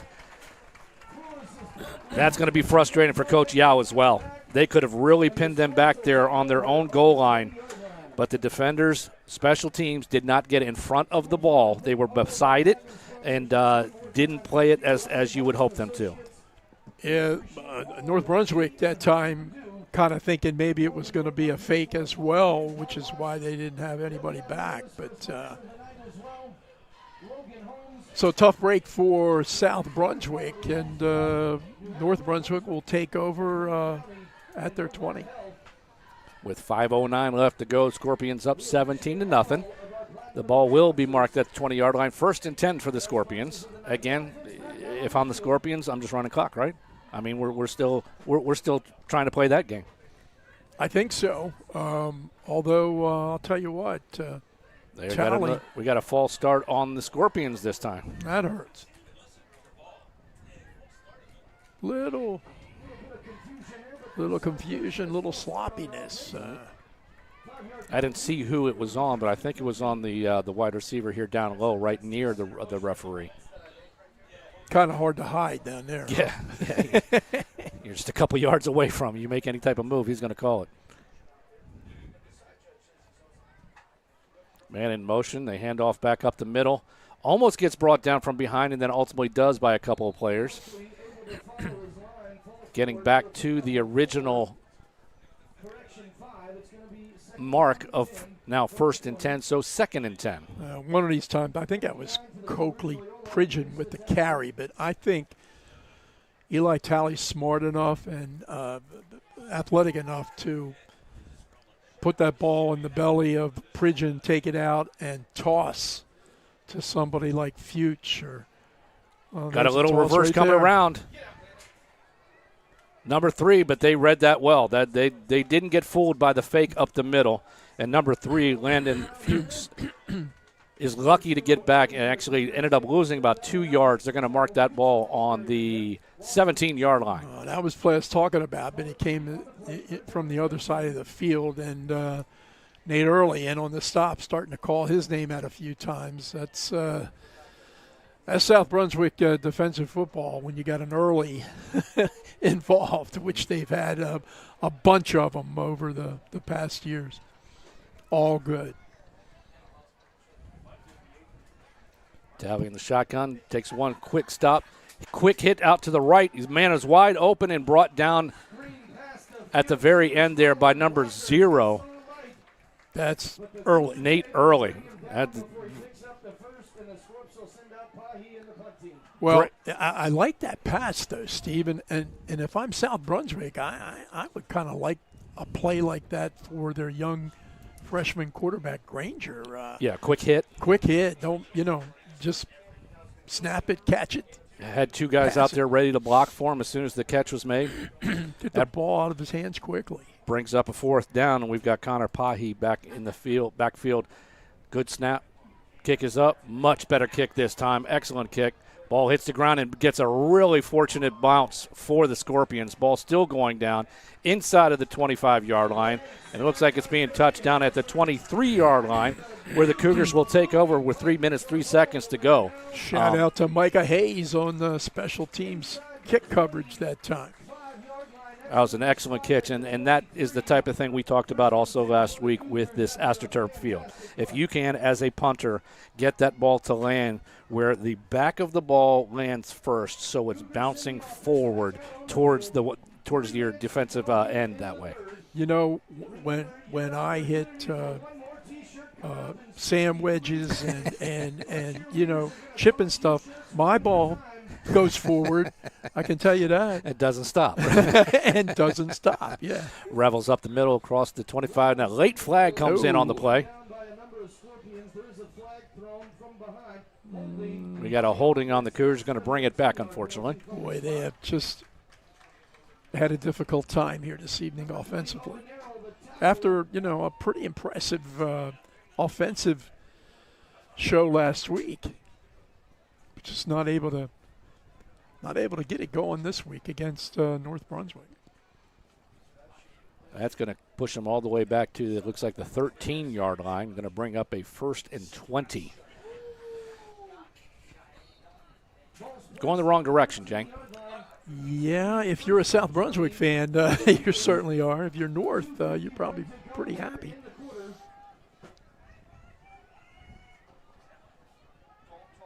Granger in the backfield. Snap. Looking downfield. Again, that little screen. They've got it open right to Revels. He needs some space. They finally closed down on it. We got another flag coming in from the top. The ball being marked at the 20-yard line. See what the call is. It might be another holding, but I'm waiting to see what the call is. Personal foul. Face mask against the Scorpions. That'll be a first down for. And you just gain back that yardage you had with your penalty and push you out there another 15 yards. Yeah. It's going to be an automatic first down for the Cougars. They're going to mark that ball right at the 35-yard line. It's done from the position or the placement of the foul. Yes. So different from college and professional. So yeah, it just so if you're wondering why did it go that far, wherever that flag goes down or where the penalty took place, they're going to do the penalty yardage from there. So we're now at the 35-yard line, 1st and 10 with 2:25 left to go in the third quarter. A muff snap. They're able to hit a fumble, and it goes right into the Scorpions' hands. He's stumbling. He's mumbling. It's loose again. And they got another flag out at the very end. Number 56, Waylon Piner. That ball bounced right up to his hands. That was like a free gift. And he saw that end zone. His eyes lit up. Yeah, Waylon Jennings Piner that time, only a 10th grader, and almost stumbled into the end zone. But we got a personal foul, a horse collar against the Cougars. You can see that ball bounces right up into his arms, and it gets brought down from behind right there at the 10-yard line. Yeah, so they're going to move it a little closer to the end zone. They're going to get you half the distance to the goal. They're going to mark that ball at the 5-yard line with a 1st and goal for the Scorpions. Waylon Piner. It's a good thing. Oh, he's not going to live that down, though. The guys are going to give him a hard time about not scoring on that one. That's right. It was good hands on that, and he did exactly what he was supposed to. Hand off right up the middle. And everybody from that front line gets tackled, gets in on the tackle. That's Coakley Pridgeon trying to muscle his way in, but nice effort by South Brunswick. We got a Cougar down right inside the 5-yard line. Looks Cougar like there's down. referee calling timeout here. We got exactly 2 minutes to go in the third quarter with our score 17-0. You're listening and watching the FOCUS Broadband Game of the Week here in Leland at the campus of North Brunswick High School, another cross-county rival. We had the Cougars from Southport coming up the road here to visit. And next week, Jay, where are we going? We're going down to 17. We're going to Charlotte. We're going to West Brunswick. Yeah, the Trojans' first 2 games on the road, so next week will be their home opener, and there'll probably be a lot of Trojan fans at that game next week. We got an update from Whiteville. We just got an update here at the end of the third quarter. Score 32-21, the Wolfpack over the Trojans right now. Wow. That's with 5:34 left to go in the third quarter. They're scoring a lot of points down there. Both teams. Well, like I said earlier, Whiteville had 53 points last week, so J.P. Price's team seemingly has got it figured out offensively. Yeah, next week's going to be a fun week as far as having the North Myrtle Beach coming up into Charlotte. They have a really nice little, I don't want to say friendly rivalry, but it's a game that they enjoy playing from South Carolina. It's not often you get to play a team from another state. And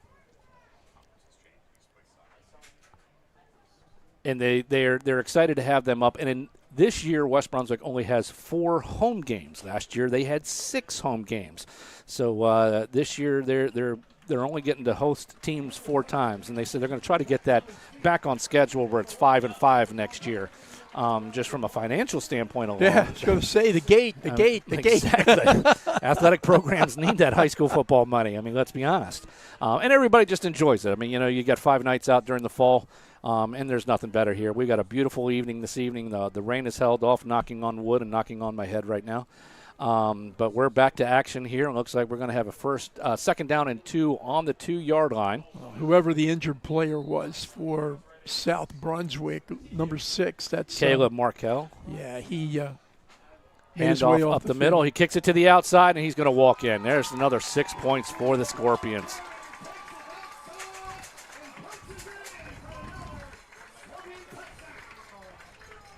That's number 5. Pridgeon with the carry, making our score 23-0 with 1:52 left to go. Replay. That was the replay of the fumble. That's the one that Piners got them into this position. Yep. Waylon Piners people have already asked for a copy of that play. Yeah, we're printing off copies of it. We got Connor Pahi with the extra point. Flags fly. Looked like the kick was good, but let's figure out what happens with the rags on the field. We got a false start against the Scorpions. It's going to push them back 5 yards.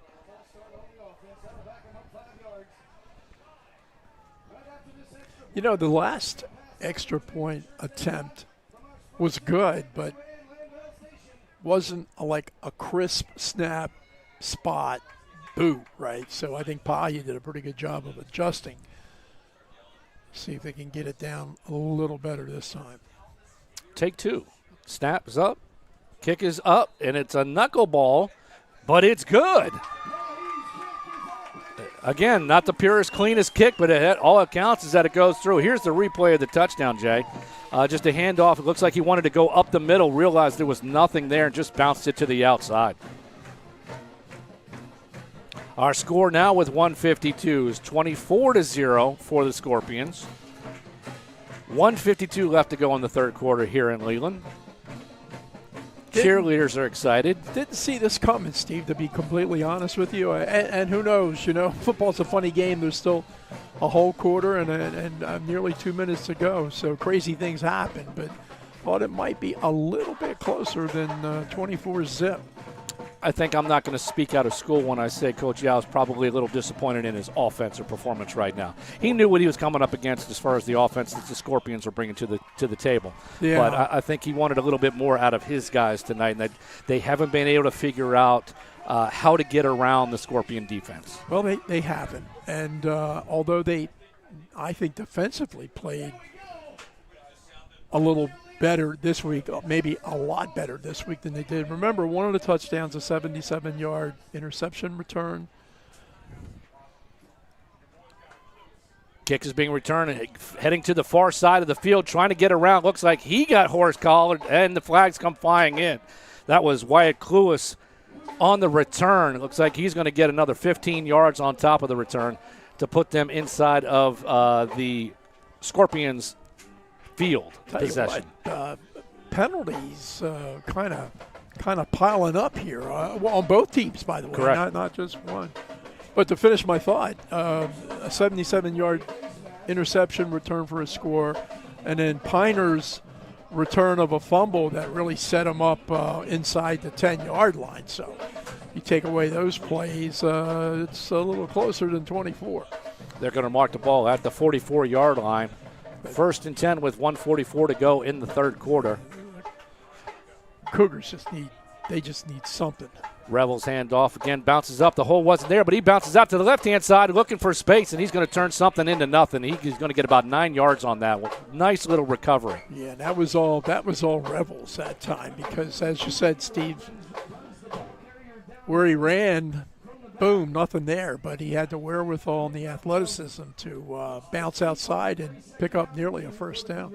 They're going to give it an 8-yard gain. So 2nd down and 2. Rebels in the backfield. 2 men wide out down low on the field here. 1 man on top. Granger in the backfield waiting for the snap. It was fumbled a little bit but handled. Rebels was able to control the snap off of the tip of the fingers of the quarterback for the first down. Well, that happened a couple times last week also. Yeah, you know, early season, the simplest play is, you know, the snap to the quarterback, and oftentimes it's the most difficult play. Nothing happens good if you don't have the center and the quarterback in queue. Rebels waiting for the hole to open up, and he finally does find that hole. He's going to gain around 5 yards on the first down. Nice tackle by Jamar Brown that time, but Rebels kind of putting the team on his back right now. I like how he waited. He was waiting for that hole to open up. Yeah, the patience was there. We talked about that early in the game. He's not only a good runner, he's a smart runner. It looks like it's going to be the last play of the third quarter here. The clock is running down here. We are located at the campus of North Brunswick High School for Focus Broadband's Game of the Week. We will be back with a score of 24-0. We'll be back in a short moment.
Welcome back, ladies and gentlemen, to Leland, North Carolina, North Brunswick High School.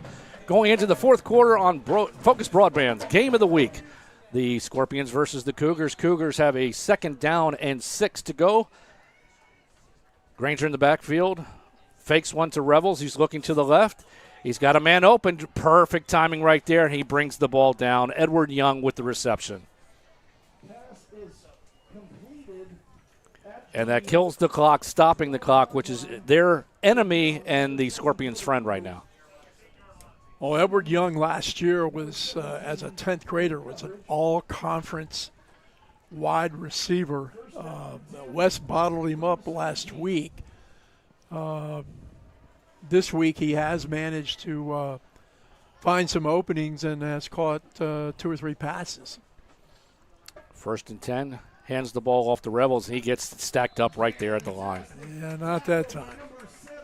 Got an update from Whiteville with 3 minutes, 4 seconds to go left to go in the third quarter down there. The Trojans have scored a touchdown. It's a 4-point game, 32-28. Whoa. We got a ball game on our hands down there. A shootout in Whiteville. How about that? Beautiful tackle by Aroni on that one. How about that? While they are located in different counties, there's what is the Battle of 130, right? I mean, they like fighting each other. Oh, yeah. Yeah, that is a great rivalry for sure. 2nd down and 10 for the Cougars here. He backs up, looking left field. He's looking for Young again. Ball's tipped. Almost picked off by number 17 there in the backfield. That was Jeremiah Simmons, went right by his ear after being tipped both by offensive and defensive. Yeah, it was so close, but yet so far that time.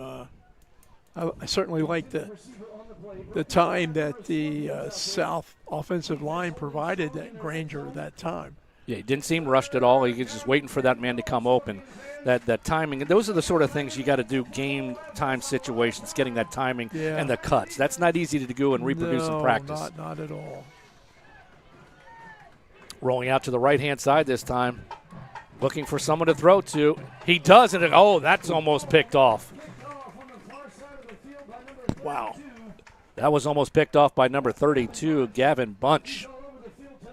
I think that's one he should have thrown away or tried to carry. I wonder if he was like in between, right?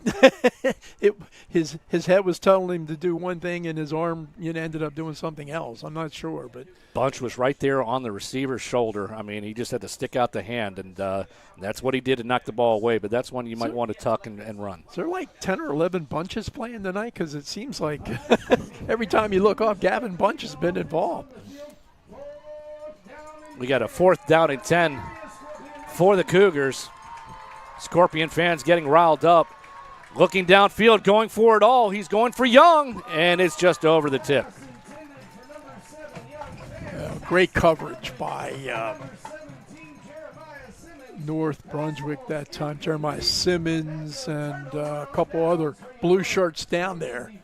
Young's good, but he's not that good. I mean, he can't battle 2 defenders at the same time. No, that's a tough catch. That would have been a circus catch, if anything.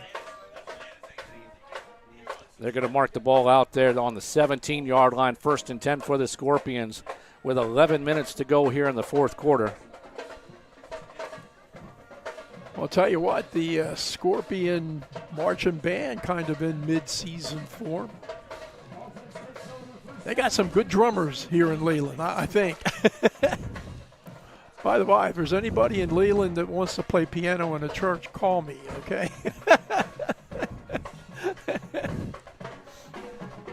First and 10 for the Scorpions. Handoff up the middle. He's got a wide open hole. Finally gets hit by number 5. That was Tyler Johnson coming from the deep backfield. But it was a good 7-8 yard gain before he even got hit. Yeah, when you go that far, Steve, and you're not hit by the opposition, you know things are not going well for you, offense or defensively. Second down and 2. Ball being marked at the 25-yard line. Yeah, I wouldn't think, unless North has something that they want to work on, we ought to see a lot of ball on the ground. Yeah. A lot of running. Handoff right up the middle. Gets the first down and carries them for a little bit more. Good push by the offensive lineman right there as well. Real good push. And that's how why that run was so successful that time. You know, it's weather-wise tonight, we've been fortunate. Still a little muggy out there, but you know, a little bit of light drizzle. But the good news is early in the season, you often see a lot of cramping. I haven't seen any tonight. Temperature has been comfortable enough. Well, I don't think we're getting that full summer heat wave where we get a lot of that sweating and the cramping. That was a first down carry. The ball was marked at the 31-yard line. Push it out to about the 34. Not an action day in weather parlance, compliments of WECT, right? So correct. Action day or weather day or something, I don't know. Second down and 7 with 9:20 to go in the fourth quarter. We're just grateful that there's no lightning. I actually had a great line. Want to take a second here. If you want the rainbow, you have to put up with the rain. Jeez. And what philosopher said that? Holy cow. The great Dolly Parton. God rest her soul. How fitting. I wanted to get that into the game tonight. Special woman. Wow. I think a lot of Americans are very sad that that news came across the air the other day. And I wanted to make sure I saw that, and I was like, man, that's such a really nice saying. Beautiful. Beautiful saying, and Dolly Parton, a beautiful woman in many more ways than one. And you can tell by the outpouring, an extremely loved and respected person. Back to the game, first and 10, handoff right up the middle. They're punching it forward. They're keeping it on the ground. That's going to be a gain of about 9 yards. Scorpion machine is working right now. Ball carried by Jaden Coakley-Pridgeon, being a second down and 1. Steve, if you see numbers in that offensive line, feel free to shout them out. They are tough to catch. I think Braden McMillan, 67, Zach Wells, 64. They have blocked extremely well up in that front line. Yeah, they have. We call the offensive, ball carriers all the time, obviously, and those linemen don't get the credit that they deserve. But yet the running backs will tell you the reason that they were able to be successful is because of those guys up front. Well, any running back, any quarterback, any wide receiver. Look, football essentially is blocking and tackling. And if you outblock the other team and if you out-tackle them, you're going to win. First down and 10 on the 40-yard line, just under 8 minutes to go here in the fourth quarter. Ball handed right up the middle. There's nobody touching him. He's got a chance to go all the way. Pursuit knocked out just before the goal line. Well, that's Xavier Lendon. And, we got an injured player. We got 2 players down. We got one around the 44-yard line and one down there near the goal line. I think Lendon was their leading rusher last week with 51 yards, and he's ripped off a couple of nice runs here this evening. But they certainly have utilized their other backs, particularly Coakley Pridgeon. Ramir Jackson's carried the ball. Fuchs has carried the ball. So Player for South Brunswick is up off the field. We're still looking at one down near the goal line, right where the tackle took place. Lendon 5'8", a buck 85, and put together pretty well. Hard man to bring down. Coach Davis is going to have to be very pleased with the start of the season so far. I think we're pretty safe to say with 7:38 to go here that this is, unless there's some drastic change in the turn of events here, that you're going to go 2-0 to start the season. And you haven't gotten into conference, but you're being very successful. The players are obviously all taking a knee right now out of respect. They do have a crowd around the player down. We haven't been able to see a number at this point.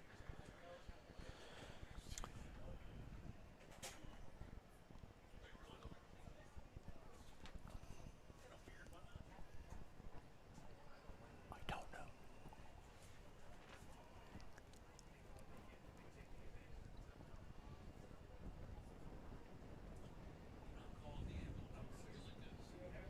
A lot of folks crowded around the South Brunswick injured player.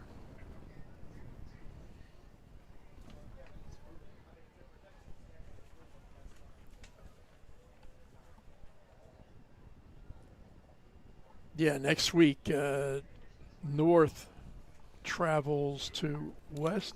Oh, okay, they're here. West Carteret.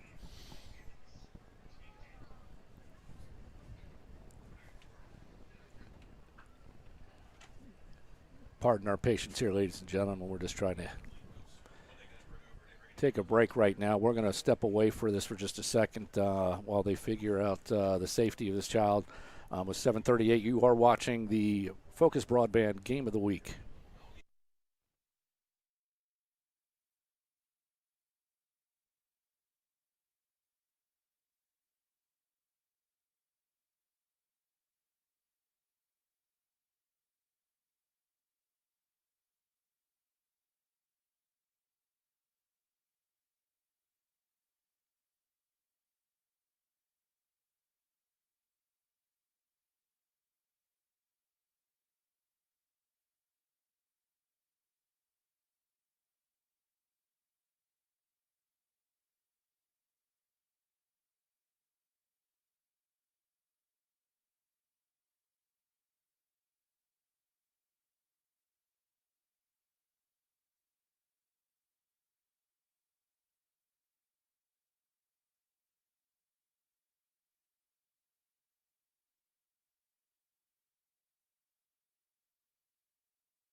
Welcome back, ladies and gentlemen, here to the campus of North Brunswick High School. We are still in an injury delay. We just received an update that is number 5, Tyler Johnson. We do know that he is breathing and alert, but we're waiting for the EMS here to arrive onto the field. And I would turn it over to Jay here for just a second. I'd like you to repeat what you just said and what we just witnessed here just a second ago. Well, you know, I don't know who the gentleman is that offered up a prayer over the PA system, but I've been doing this stuff for 39 years, and I thought that prayer for this young child was about as classy a move, maybe the classiest move I've ever heard in my 39 years of being involved in high school sports and broadcasting. And let's just hope and pray that that Tyler is going to be okay. But we've been on delay now, probably close to 10 minutes, maybe a few minutes more. We just wanted to step back in here to kind of give you a quick update. It doesn't look like we're going to go anywhere fast, and that the child's safety is utmost important at this point. So we are going to step away again and take another break. So please check back in with us from time to time. And we do have a 7 minutes and 38 seconds left to go to play. But we're top priority right now is this young man's health, and they're going to take care of that at first priority. We'll be back as soon as we possibly can, and you're listening to the FOCUS Broadband Game of the Week.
Good evening, ladies and gentlemen. Welcome back to the campus of North Brunswick High School. They are in the process of getting the young man into the EMS bus. We have confirmed there's number 5, Tyler Johnson. They're being very cautious with him when they were moving him. Needless to say, he was breathing, he was awake. We've all said a prayer here. The stadium was in prayer. Everybody on the field was in prayer. It was a very impressive thing to watch. And we're all just hoping for the best for this young man. But we're going to get back to the field here and get back to the action. We also have a update that we just received with 3 minutes and 14 seconds to go down in Whiteville. The Wolfpack is up 39-36. The Trojans just scored a touchdown, making it a 3-point game with 3 minutes and 14 seconds left to go in the game. And we are here in Leland as the players from both teams start to stretch and loosen up a little bit. But we are 7 minutes and 38 seconds to go with a score of 24-0. We are going to step away for just a little bit more until they get the young man off of the track and the ambulance, get him on his way to the hospital, and allow these two teams to kind of re-warm up. We've been here for a while, and again, we'll try to be as cautious as we possibly can. But we'll be back in a short message, in a little bit, and we'll finish off the game.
We're back again, once again, ladies and gentlemen, for the FOCUS Broadband Game of the Week. Both teams have had time to stretch again and warm up a little bit. We're just waiting for the ambulance to round the track. He's going to have to go all the way around to get to the exit, unfortunately. But we do have 7:38, 24-0. The Scorpions are up over the top the Cougars. Let's do a little bit of a recap here, Jay, of what we've seen tonight from both teams, and what you expect to see from the Cougars as well as from the Scorpions kind of the rest of the year. Well, coming back out here just in this game, obviously North Brunswick in a very good position to tack on another touchdown. I mean, North has got to be very, very happy. Winning on the road last week, coming in here this evening, and what appears to be a rather, we'll see, decisive victory over their cross-county rival, South Brunswick. Their ambulance is now driving in front of the hometown crowd. The ambulance kind of flashed his lights a little bit here in appreciation. So the young man hears the cheering from the fans and the cheerleaders and the dancers, all of them along the sidelines here. We again, as I said, we were all here. The PA announcer here in the booth did a beautiful prayer, and you could have heard a pin drop throughout this entire football stadium. As Jay said, it was extremely classy. Jay, you've got a few more years on me. Said it was one of the classiest things you've ever seen. I have a few more years on everybody, sadly. But we're just about ready to get back to action. We have both teams back onto the field here. It's a 1st and goal from the 2nd-yard line for the Scorpions with 7 minutes and 38 seconds to go.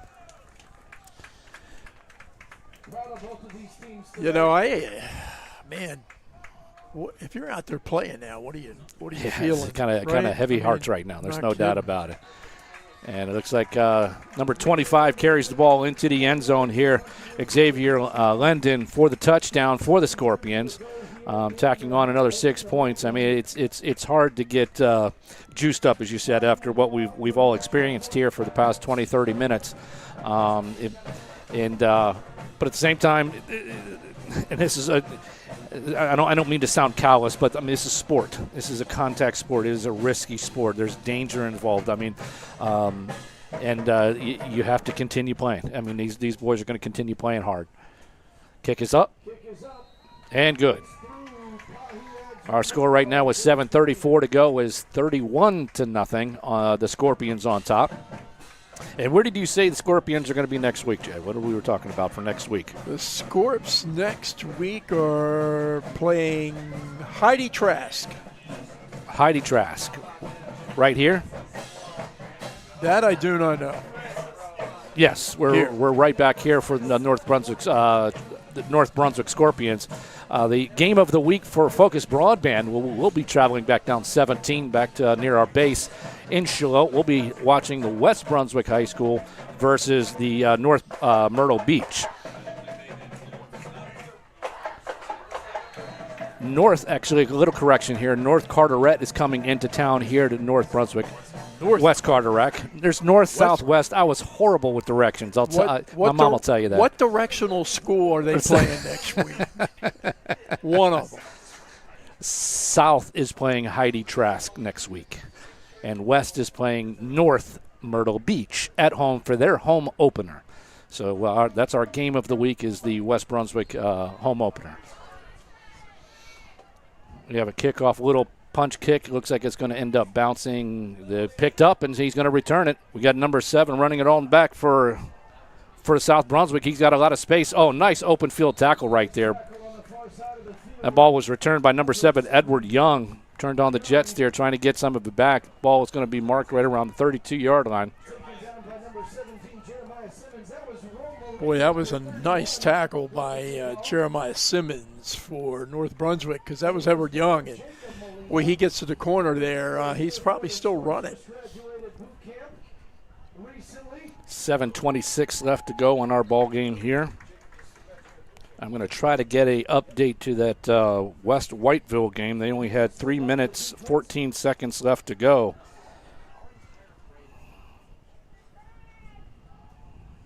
Handoff up the middle, bounces out to the outside a little bit. Scorpion stacking him up. He's pushing the line back. Ball's coming down, marked at the 35-yard line. That's a new quarterback in the game for South Brunswick. Number 6, Caleb Markle, junior, 5'7", 165-pound cornerback. Boy, let me tell you, Caleb Granger, the freshman, got the start and had his moments, but going to give this last 6+ minutes Markle a shot to audition, and guess what? Yeah, the rain is a-coming. The rain is coming. Handoff up the middle by the Cougars, stacked up, being pushed out to about the 37, 38-yard line. Wow. They just announced, it was kind of neat, they just announced over the North Brunswick PA system the information about Walker Jenkins being brought up to the big leagues today, and there was a big cheer from the home team here, the Scorpions. I think everybody knows who that kid was. He was something special in high school, and it's nice to see when one of your local boys goes on and does something as such a great accomplishment of making it to Major Leagues. People don't realize the full extent of the difficulty that it takes to make it up there, even with the best of talent. I am a former professional baseball coach and scout, and have seen many kids that had all the talent in the world, but maybe didn't have the right attitude, didn't have the right work ethic, whatever it may be. But when you see a kid who had that work ethic, who has the right attitude, and has the talent, I mean, let's put it bluntly, Jay. Oh, yeah. I mean, the kid just oozed talent. And to see him making it to the Major Leagues, he'll be making his Major League debut against the White Sox tomorrow night. I will definitely be tuning in, that's for sure. I saw Walker play baseball one time, and like, you know, the good ones. Pass out to the outside. Ball is knocked down. That was a 4th down and 4. They were giving a little chance there. And Caleb Markell, with backup quarterback, giving an opportunity to get in here and make a pass. Kind of a tough situation. The rain was coming down here. The ball's getting wetter. You got 5:28 left to go in the 4th quarter. And now I think we're just going to see the Scorpions sitting here and just, running the ball after running the ball after running the ball. Yeah, what I was going to ask you, Steve, about Jenkins, I saw him play one time, and the ball sounded different off his bat than everybody else. It does. Did I hear it right? You definitely heard it okay. Right. I went to a ball game down at West Brunswick and was watching him take BP before a game in the cage down the left field line. And standing there with probably about 10, 12 scouts, because, it was shortly before the draft, near his senior year, at the end of his senior year. And one of the officers, local Brunswick County police officer, was standing next to him, and he goes, well, what's the difference? I said, close your eyes and listen. Listen, yeah. And I said, I can tell you who is hitting based upon the sound. And he goes, oh, I see what you're talking about. I see what you're talking about. And I said, yeah, you don't have to see to hear it, No. And that translates, even with the aluminum bat, you can hear the difference of a crack of the bat with the wood when a kid has something additionally special. It just sounded different. Well, listen, what a joy it'll be if at some point in time, if not this season, perhaps future seasons, that Walker Jenkins is at bat against Mackenzie Gore, Whiteville, from high Whiteville, school, yep. Right? Who's I think in the Texas Rangers, yep. Yeah, so yep. Guys it's fun to watch these kids come up, and the family has got to be bouncing off the walls right now. Yeah. I know his girlfriend, and I think he got married. Don't quote me on that, but I think he got married. I'm sure she's just as excited about making this jump with him. Of course, he's worked extremely hard to get there. Of course.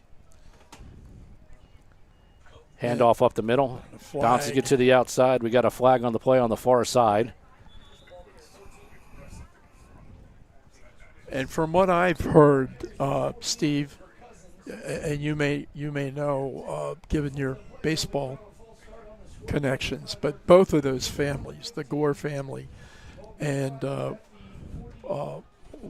Walker Jenkins family, are top class. I know the Jenkins family a little bit. I've met the mother and father a couple different times, and I had a relationship with them through a friend. And I've spoken with people who know Mr. Gore, who's one of the regional, I believe, don't quote me on this, but I think a regional vice president for Truist Banking. Yeah, yes. yeah. And he's located out there in Whiteville, of course. But everybody that I've heard has said nothing but the best about both of those families. And that's nice to see. And part of my job when I was scouting was I was the lowly of lowest in South Florida when I was scouting, and my job was really to try to get to know the quality of the kid, quality of the family, by talking with high school teachers, high school kids, observing him when the games weren't even being played, getting there before they got there.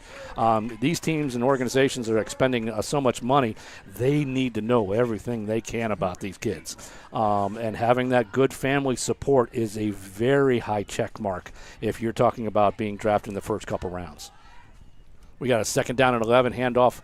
Again, being stacked up. We've got a couple different replacements here. I meant to number 14 is carrying the ball right there for the Scorpions. Christopher Cousins III carrying the ball. Tackled that time by Jose Noyola for South Brunswick. Brings up a 3rd down and 11. And I apologize, Jay. Once you start talking to me about baseball, I have a hard time stopping. I forgot. But it was really interesting. I know that. And again, congratulations to what a hit in the backfield. Great penetration by the Cougars in the backfield. Hello. Number 52, I believe, and number 9. 52, I don't even have a 52. Nor do I. And then Wyatt Clueless was we do have a 9 there. Yeah.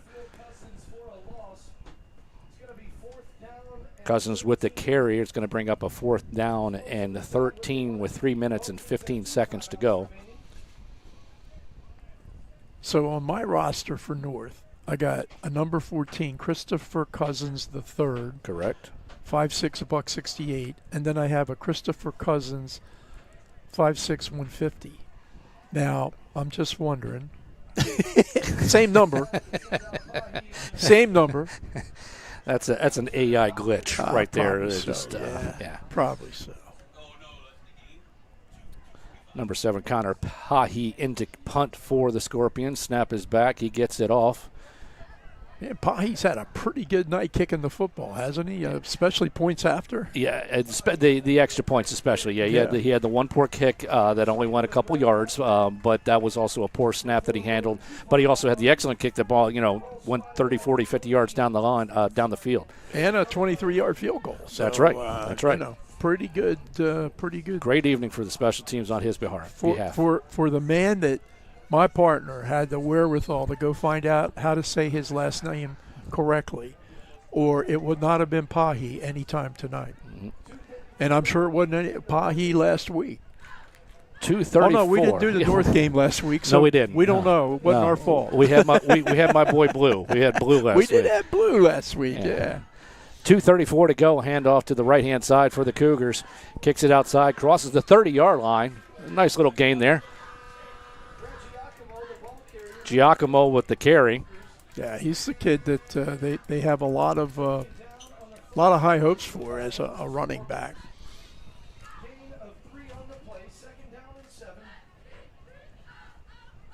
Yeah, Giacomo's a junior, listed at 5'8", 165, and kind of giving Revels a little bit of a break right here.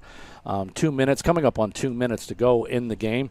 31-0. The Scorpions are ahead here in Leland, giving the opportunity for some of these players to get some playing time, get their hands on the ball.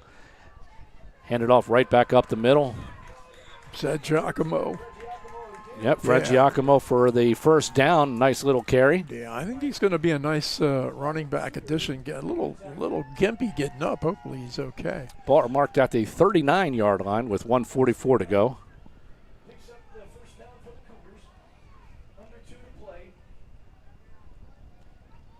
Handoff back up the middle. A lot of room. Nobody's touched him until he hits the 50-yard line. That's a nice 12, 13-yard gain. Solid. If you're a coach, and obviously this game has been over for some time score-wise, but, at the end of the game, you want to look and see who's still playing hard. who's doing, what they're supposed to be doing, and you remember that kind of stuff. Mm-hmm. Now, that's when you don't want to remember if you're Rebels. Right? That's right. Yeah, he got stacked up at the line right there. He may not remember either. Yeah, that's a loss of 1 yard. That'll bring up a 2nd down and 11. Yeah, but we talked about this earlier in the game, Jay, that last year Coach Yao started off the exact same way. He went 0-2. And then, as we discussed last week in the game of the week, that they got better every single week, and they went on to be a 7-2 after the first 2 games of the season. Yeah. They are in the smaller division conference. And these games are, against that 6, 7, 8 conference division, bigger schools, bigger programs, that sort of thing. And I'm sure it's a matter of getting his players on the same page, understanding now we've got to buckle down and start playing the teams that we play. And they keep moving forward and have a successful season. I wouldn't bet against them. I wouldn't either, and that's going to bring us. They're going to let the clock run down here. The teams are lining up with a total of a final score of 31-0 here in Leland at North Brunswick High School. We're going to send it off, and we look forward to seeing you guys next week, next Friday, West Brunswick High School versus the North Myrtle Beach. At 7 o'clock will be the FOCUS Broadband Game of the Week on behalf of Jay Combs and Nathan. And Dylan upstairs suffering through the rain and all. We appreciate the help. We were working one camera tonight. We're going to have 2 next week. Nathan has promised me, but we want to thank you all for tuning in this evening. Our final score, 31-0, the Scorpions. You all have a great evening, and thank you for watching the FOCUS Broadband Game of the